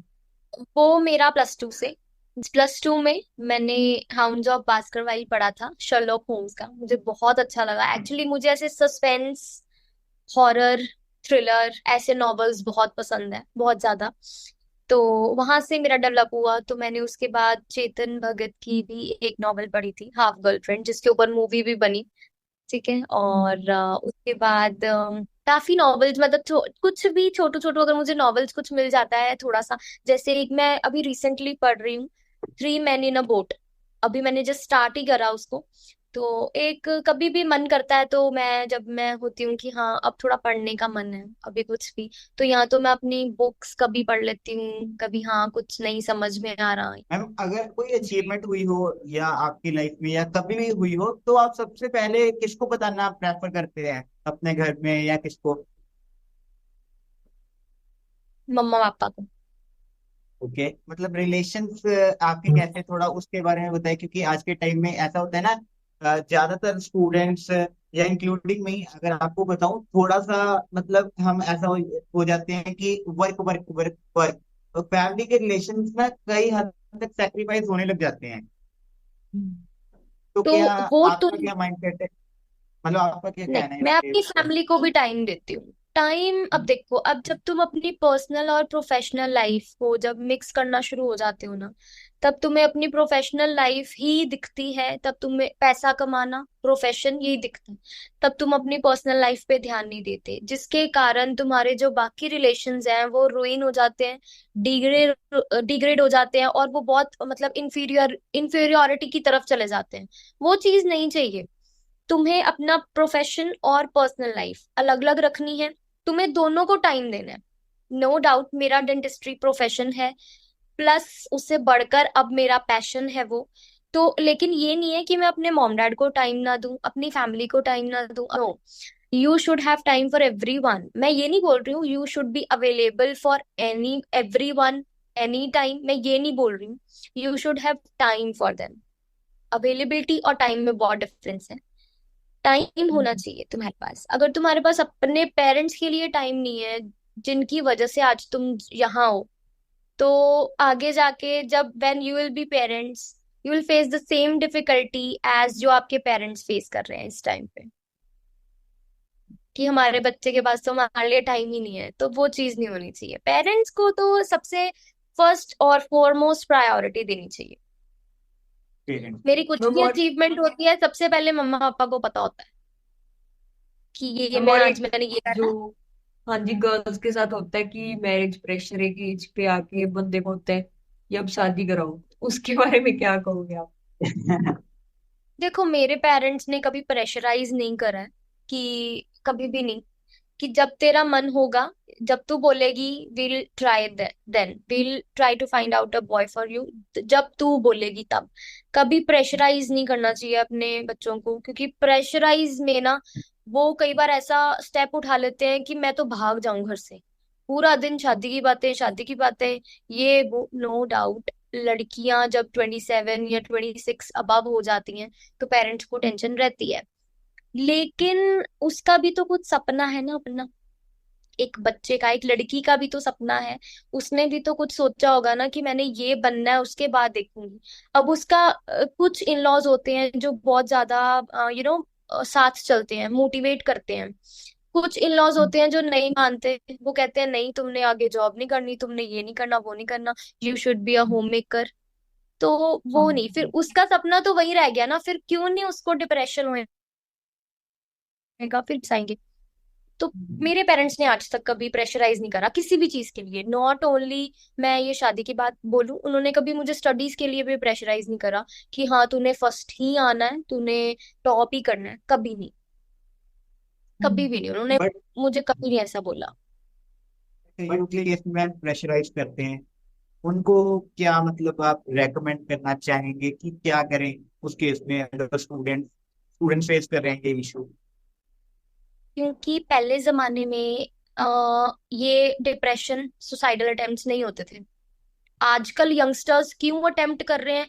Because of parents. और पेरेंट्स क्यों? पेरेंट्स बहुत ज्यादा शादी कर लो, अब तुम्हारी शादी की एज हो गई है, ठीक है, शादी नहीं तो कोई पेरेंट्स ये बोलते हैं कि तुम फर्स्ट क्यों नहीं आ रहे हो, तुम टॉप क्यों नहीं कर रहे हो, ठीक है। तो वो बच्चे के दिमाग में एक ये हो जाता है कि भाई अगर मैं फर्स्ट नहीं आऊंगा या अगर मैं ये चीज नहीं करूंगा ना तो ये मुझे डांटेंगे, ठीक है। और वो जो डांट और वो जो एक लड़ाई के चक्कर में या घर का माहौल जो खराब होता है उसकी वजह से लोग सुसाइड कर लेते हैं बच्चे। एक सिर्फ वो डर के कारण, वो फियर पेरेंट्स ही देते हैं बच्चों को। तो वो नहीं होना चाहिए। Parents should be friends of their children, friendship होनी चाहिए उनके साथ, उनके साथ एज अ। अब जब पेरेंट्स और बच्चे फ्रेंड्स होंगे ना तो वो बच्चे जो है ना अपने पेरेंट्स के साथ हर चीज शेयर करेंगे, चाहे वो अच्छी हो चाहे वो बुरी हो। जब बच्चे छुपाना शुरू कर देते हैं ना तो दैट मीन्स कि पेरेंट्स ने इतना दबा रखा है ना अपने बच्चों को कि वो डर के मारे नहीं बताते। तो मेरे अकॉर्डिंगली पेरेंट्स को बच्चों पे फेद होना चाहिए और उन्हें उन्हें फ्रेंड्स के तौर पे उनसे बात करनी चाहिए, प्रेशराइज नहीं करना चाहिए। ये मेरी पर्सनल थिंकिंग है। बाकी पेरेंट्स, कई पेरेंट्स बहुत हम नहीं करेंगे तो उसकी एज तो निकल जाएगी, कुछ लड़कियां होती हैं कि हमने शादी ही नहीं करनी है, तो वो पेरेंट्स को भी तो सोचना पड़ता है ना। तो वो चीज नहीं, वो मैं उनके ऊपर छोड़ रही हूँ कि जैसा उनका घर का माहौल है वैसा। बट कुछ पेरेंट्स बिना किसी रीजन से प्रेशराइज करते हैं, वो नहीं होना चाहिए। ये सिर्फ एक मेरा पर्सनल ओपिनियन है। बाकी वो काफी बड़े हैं पेरेंट्स, तो वो उनकी थिंकिंग उनके ऊपर। मैं अभी जितना मैं सोच सकती हूँ उतना मैं बस ये बोलूंगी, प्रेशराइज नहीं करना चाहिए। रैपिड फायर से पहले ना थोड़ा सा मैम स्पिरिचुअलिटी, क्योंकि ना श्री कृष्ण जी के प्रति ना मैं खुद, मेरे को वो तो जब भी उनके बारे में पढ़ता हूँ या सुनता हूँ भगवत गीता के ऊपर यूट्यूब पे, तो काफी कुछ सीखने को मिलता है। मतलब एक पता नहीं अंदर से मेरे पापा का, उनका भी बड़ा मतलब झुकाव है श्री कृष्ण जी के प्रति, है ना।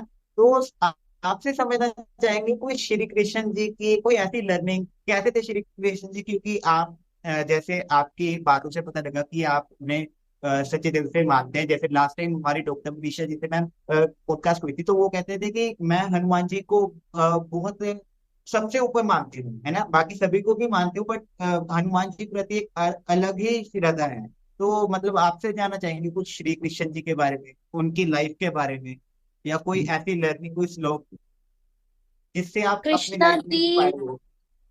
कृष्णा जी को मतलब मेरे को उनसे प्यार तब हुआ, मुझे एज सच प्यार है उनसे, वो तब हुआ जब जब मैं छोटी थी तो भागवत गीता, वो श्री कृष्णा सीरियल आता होता था टीवी पे, हम्म। तो दूरदर्शन पे भी पता नहीं, आई थिंक। तो वो हाँ छोटे जी। होते ही ना वो देखते थे रामायण और श्री कृष्णा, उसके बाद शुरू होता था। तब से मुझे ना क्यूरियोसिटी थी कि श्री कृष्णा जी कौन है। झुकाव हो गया कि अच्छा, ये नटखट एक बच्चा था, ऐसा था। ठीक है, और उसके बाद सारी गोपियों को प्यार करना, इतना प्यार हो गया एक, मतलब ऐसी लीलाएं रचाई उन्होंने। मतलब कि भगवान होते हुए भी उन्होंने एक सिंपल लाइफ जी है। ठीक है। अब मैं वो सिंपलिसिटी पे आना चाहती हूँ, जो हमने बिल्कुल। फर्स्ट पॉइंट डिस्कस करा था कि simple, why simple, because of him. क्योंकि सिंपलिसिटी उनसे भी थोड़ी बहुत ही आई है कि हर चीज मॉडर्निज्म नहीं होती। सिंपल अगर तुम हो ना, तो तुम सबके लिए अट्रैक्टिव हो। मॉडर्निज्म तो सब भी कर रहे हैं फॉलो, लेकिन एक अलग बंदा क्यों एक अट्रैक्शन में जाता है, जब वो बड़ा सिंपल साधा उसका बिहेवियर होता है, सादगी होती है उसमें, तब वो अट्रैक्टिव बनता है। और श्री कृष्णा जी भी ऐसे ही थे। उन्होंने भगवान होते हुए उन्होंने मिट्टी खाई है। भगवान होते हुए उन्होंने अपने फ्रेंड्स का जूठा खाया है। भगवान होते हुए भी उन्होंने बिना चप्पलों के वो ऐसे ही घूमते रहते थे। ठीक है। उन्होंने बहुत कुछ ऐसा किया है जो सिंपल एक एक पर्सन, नॉर्मल एक बच्चा करता है, एक गांव का बच्चा नॉर्मल जो करता है, बिल्कुल उन्होंने वैसे ही करा है। तो तब से मुझे उनके साथ प्यार हो गया। और बाकी दूसरा इसलिए हुआ क्योंकि जो मैंने आज तक मांगा है सच्चे दिल से, और जो मेरे लिए ठीक भी है, उन्होंने वो सब मुझे दिया। Specially my parents.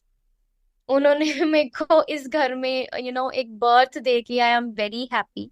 और इससे बड़ी वो नहीं हो सकती कि माय पेरेंट्स आर, मतलब वो नहीं, नास्तिक नहीं है, दे आर आस्तिक। ठीक है। वो कुछ लोग होते हैं भगवान को मानते ही नहीं है। भगवान तो है, तुम उन्हें मानो। जब तुम्हारे साथ ऐसे इंसिडेंसेस होते हैं ना, लाइक वो मेरा जर्नल मेडिसिन वाला जो पेपर, तब से मेरा इतना ज्यादा बिलीव है उनपे, मैं बता नहीं सकती। मैं जो भी चीज करती हूँ, अगर बाई चांस मैं बुरा भी फील करती हूँ ना घर आके, या मेरे साथ कुछ हुआ है, पहले तो मम्मा को बताती हूँ। उसके बाद मैं कृष्णा जी के पास जाती हूँ, मेरे साथ ऐसा ऐसा हुआ जो भी है, या मैं गंदा फील कर रही हूँ। तो जो एक उसके बाद से मुझे माथा टेकने के बाद या एक मेडिटेट करने के बाद जो एनर्जी एनर्जी मिलती है ना, वो मेरे लिए सब कुछ है। तो मेरे लिए श्री कृष्णा जी बहुत कुछ है। कोई ऐसी कथा मैम जिससे आप बहुत इंस्पायर हो श्री कृष्ण जी की, कोई ऐसी थोड़ा। कथा एज सच, बस एक ही यही है कथा कि सुदामा जी जब उनके पास आए थे, कृष्णा जी राजा हैं, ठीक है, और उनके पास जब उनके महल में आए तो सुदामा उनका बचपन का फ्रेंड था। और जब वो उनके पास आए नंगे पैरी धोती में, ठीक है, और उनके पास कुछ नहीं था। अब हम किसी के भी घर जाते हैं तो कुछ प्रेजेंट कुछ लेके जाते हैं, खाली हाथ नहीं जाते हैं। ठीक है। तो हुआ क्या कि वो चावल के कुछ दाने लेके गए उनके पास, और श्री कृष्णा जी ने पहले तो जब द्वारपालों ने उनको बताया कि आपके फ्रेंड आए हैं, ठीक है, वो श्री कृष्णा जी के बारे में पूछ रहे हैं, वो अपना नाम सुदामा बता रहे हैं, तो वो भागे भागे आए, उन्होंने अपनी सीट पे सुदामा जी को बिठाया। फिर उसके बाद उन्होंने रोते रोते अपने आंसुओं से उनके पैर धोए। एक भगवान ऐसा करे किसी के लिए, वो भी अपने फ्रेंड के लिए जो बिल्कुल गरीब है, तो एक भगवान अगर ऐसा करे तो हम तो इंसान हैं। हम हाँ। क्यों, हमारे पास ह्यूमैनिटी क्यों नहीं है? हमारे वही ह्यूमैनिटी की बात आती है ना, जब तुम अपने प्रोसीजर्स करते हो।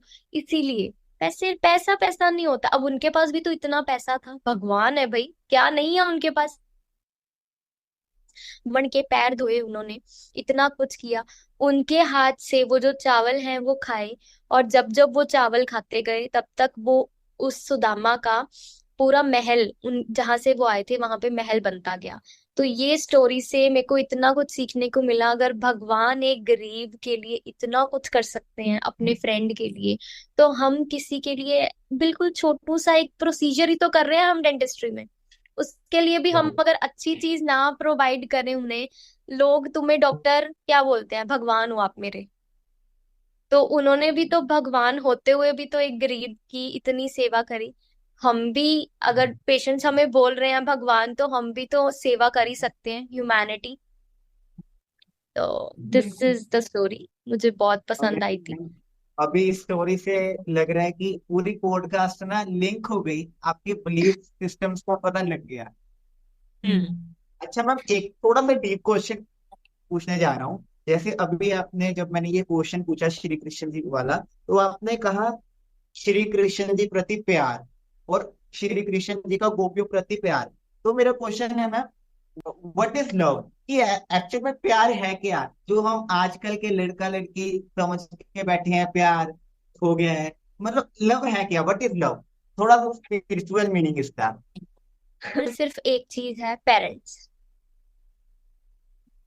अगर तुम फिंगर। एक जैसे अम, अगर तुम किसी को प्यार करते हो ना, तो तुम अगर उसमें कमियां भी है ना, तुम उसे तब भी एक्सेप्ट कर लोगे।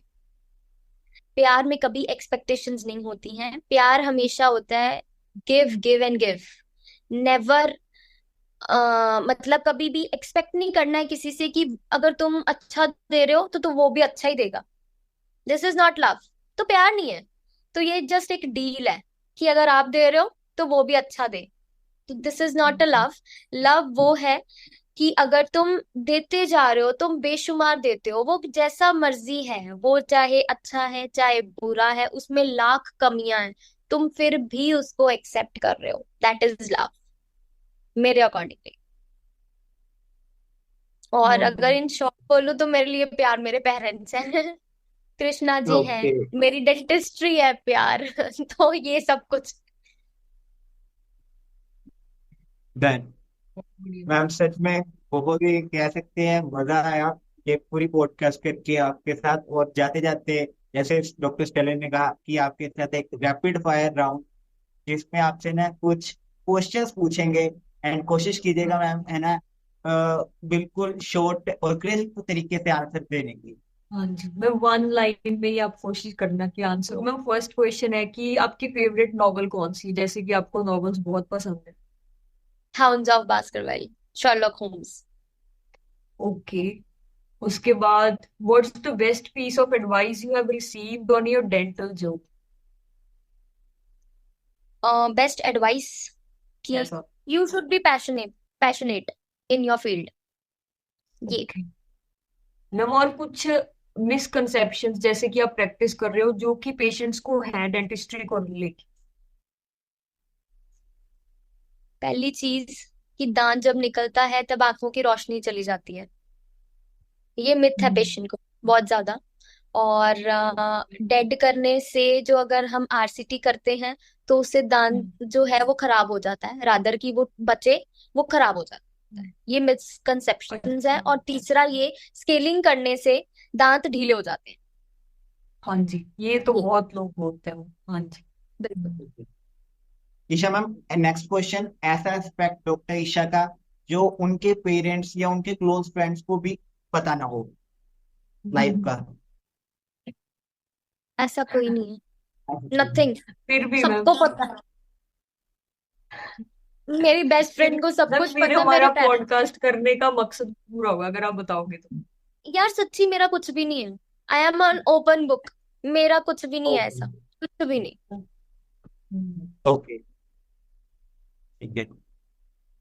इलेक्ट्रिक टूथब्रश और manual toothbrush, and why? Manual, manual, manual. Electric सिर्फ जेरियाट्रिक पेशेंट्स या एपिलेप्टिक पेशेंट्स के लिए इम्पोर्टेंट है। इलेक्ट्रिक इज नॉट फॉर जो बिल्कुल सही है पेशेंट्स, उनके लिए नहीं। We can do are with a force, हम उतनी फोर्स लगा सकते हैं। इलेक्ट्रिक तो उनके लिए बने हैं जो नहीं बेचारे जा सकते, एपिलेप्टिक पेशेंट्स नहीं हाथ हिला सकते, पार्किंसंस जिनको है वो नहीं पहुंच सकते अपने माउथ तक, तो वो उनके लिए मैनुअल प्रेफरेबल ज्यादा। मैम और भगवत एक गीता में और एक बेस्ट श्लोक जो आपको इंस्पायर करता हो, वही जो मैंने बोला था, यद उसके भावम अलावा, तद भवति। उसके अभी तक का अलावा। ये मेरा फेवरेट है, अभी तक का ये मेरा फेवरेट है। बाकी श्लोक्स हैं वो मुझे इतने माइंड में नहीं है, बट हाँ, यही है कि मेहनत करते जाओ, तुम्हें सफलता अवश्य मिलेगी।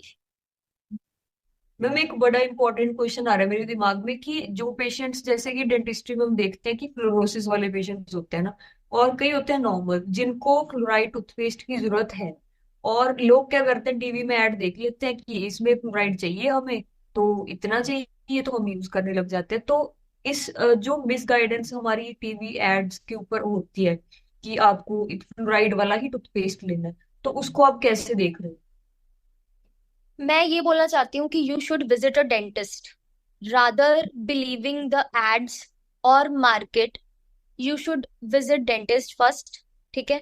बिकॉज जब जो तुम्हें चीज डेंटिस्ट बता सकता है, जो एग्जैक्टली exactly गाइड कर सकता है डेंटिस्ट, वो तुम्हें, तुम ऐसे ही अंधाधुंध विश्वास कर रहे हो एक मार्केट या एक एड्स पे, ठीक है? वो नहीं। अब सेंसोडाइन जो है वो स्पेसिफिकली सेंसिटिविटी के लिए है, लेकिन आप उसको as a normal toothpaste use कर रहे हो।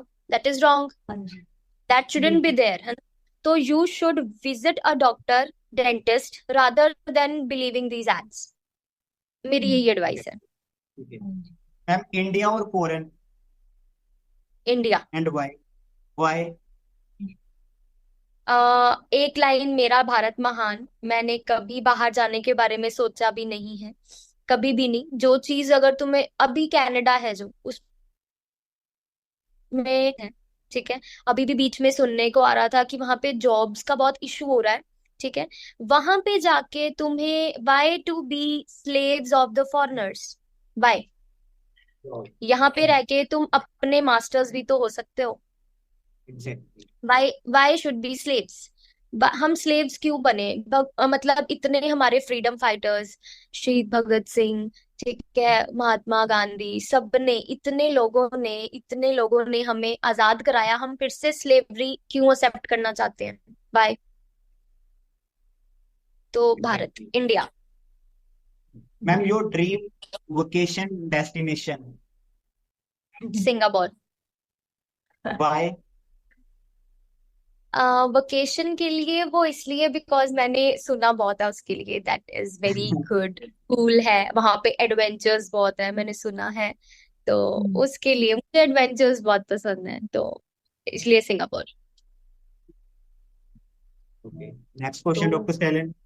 Ma'am one piece of advice जो आप अपने पेशेंट्स को देना चाहते हैं, जो भी कोई सुन रहा है, जो भी हमारे व्यूअर्स सुन रहे हैं, एज अ डेंटिस्ट, तो को क्या एडवाइस होगा? किसी भी मिथ पे, किसी भी सुनी सुनाई बातों पे बिलीव करने से पहले आप एक बार किसी अच्छे डेंटिस्ट के पास जरूर जाओ, अपना चेकअप जरूर कराओ। एटलीस्ट 6 मंथ्स में एक बार, नहीं हो सकता तो 1 ईयर में एक बार। बिकॉज आप जब डेंटिस्ट के पास जाते हो, वो आपको अच्छा ही गाइड करेगा। एक आप किसी एड या किसी की सुनी सुनाई बातों में आके अपना और नुकसान कर लेते हो। Better visit a dentist in every year, जरूर। इट्स जस्ट एक request to all the viewers कि जरूर डेंटिस्ट के पास जाएं। तो बस। मैम और एक मैंने एडवाइस एक जो एडवाइस आप गूगल पेशेंट्स को देना चाहते हैं, कि क्योंकि ज्यादातर लोगों को आदत होती है कि पहले गूगल करके जाना है प्रोसीजर, तो फिर डॉक्टर को समझाना है कि आप ऐसे करो, और फिर वो दिमाग खाने वाली बात है, तो उसको कैसे बताना चाहोगे आप? मैं ये नहीं बोलना चाहती कि आप गूगल ना करो, करके जाओ, अच्छा है, आपको वीडियो से समझ भी आएगा, लेकिन डॉक्टर को एडवाइस ना दो। उसे ज्यादा पता है, उसने अपने 5 साल लगाए हैं उस चीज में। ही और she have burned herself or himself in that field। उसने वो अचीव करने के लिए, वो डेंटिस्ट और डेंटल सर्जन लिखवाने के लिए अपने 5 से 5.5 साल लगाए हैं, ठीक है? आप उसको जाके एडवाइस ना दो। आप, नो डाउट, आप जाओ उसके पास, आपको इन्फॉर्मेशन होनी चाहिए, हर एक को होनी चाहिए। आप जाके जस्ट डिस्कशन करो, रादर एडवाइस दो। उस डॉक्टर को एडवाइस नहीं देनी है, आपने उसकी एडवाइस लेनी है। बिल्कुल। तो this. Be aware but don't advice यही आ गया। Correct. Okay ma'am. Ma'am, best dental related joke you have heard? Joke? बथेरे आते हैं, ऐसे याद नहीं है मेरे को। Okay, no problem. Okay, memes एक मैंने बहुत एडवाइस, देखी। एक एडवाइस जो आप अपने यंगर सेल्फ को देना चाहें? हार्ड वर्क इज अ की टू सक्सेस। ये हार्ड देना वर्क चाहती ओनली हूँ। और स्मार्ट वर्क? दोनों, both. If you have hard work, if you do smart work also with the hard work, then you will achieve great. और वो greatness आती है कंसिस्टेंसी, डिसिप्लिन एंड पेशेंस से। This is. मैम एक line में हमारे viewers को बताइए कि ये पॉडकास्ट क्यों देखनी चाहिए सभी को, जो आपके साथ क्योंकि डिस्कशन हुआ। इस फील्ड में हमने डेंटिस्ट्री, हमने अपनी लाइफ, हमने जैसा रहना चाहिए, ठीक है, पेशेंट्स को भी एडवाइस दी है, डेंटिस्ट को भी। एक जस्ट एक, मैं बहुत छोटी हूँ अभी, किसी को एडवाइस नहीं दे सकती मैं, ऑब्वियसली मेरे बहुत सीनियर्स हैं, बट एक जस्ट एक अपना रिव्यू, मैंने अपना सिर्फ एक अपना पॉइंट ऑफ व्यू बताया है कि कैसे होनी चाहिए, ठीक है। और जो आजकल मिथ्स हैं लोगों में कि डेंटिस्ट्री में ये है वो है, या बच्चों में जो सुसाइडल अटेंशन आजकल बहुत ज्यादा आ रही है, वो चीज उसके लिए। और लाइफ को कैसे जीना चाहिए, तुम्हें कैसे अपने प्रोफेशन और पर्सनल लाइफ को मिक्स नहीं करना चाहिए, वो चीज। और कैसे अपने फील्ड में पैशनेट रहना चाहिए, वो चीज। Thank you so much ma'am, बहुत मजा आया आपके साथ पॉडकास्ट करके। एंड थैंक इतना कुछ सीखा और समझा आपके एक्सपीरियंसेस से। और आपके थैंक यू। आपका इतना हाई जोश है ना, खुद हमारे लिए जोश बढ़ गया है। Thank you so much. मैं अपने व्यूअर्स को भी कहूंगा, आपने जो भी डॉक्टर ईशा मैम से सीखा आप कमेंट्स में जरूर बताइए, और इंस्टाग्राम पर हमें टैग कीजिए जो भी आपकी लर्निंग्स रही। एंड हम ऐसे ही आप सभी के लिए गेस्ट को इनवाइट करते रहेंगे। और आप अपने प्रॉब्लम्स को, और जिस टॉपिक पर आप अगली पॉडकास्ट और जिस गेस्ट को हमारे साथ देखना चाहते हैं हमें जरूर बताइए। हम कोशिश करेंगे उनको रीच आउट करने की और इनवाइट करने की द ड्यू शो पर। एंड आपने पॉडकास्ट को लास्ट तक देखा और चैनल को सब्सक्राइब किया, उसके लिए आपका बहुत बहुत धन्यवाद। मिलते हैं अगली पॉडकास्ट में। And doctor Isha ma'am, really thank you so much ma'am, बहुत मजा आया पॉडकास्ट थैंक यू सो करके मच आपके साथ। Ma'am. Thank you, thank you, We thank you. enjoyed a lot. We had learned a lot. Thank you so much. Thank you, thank you. Okay.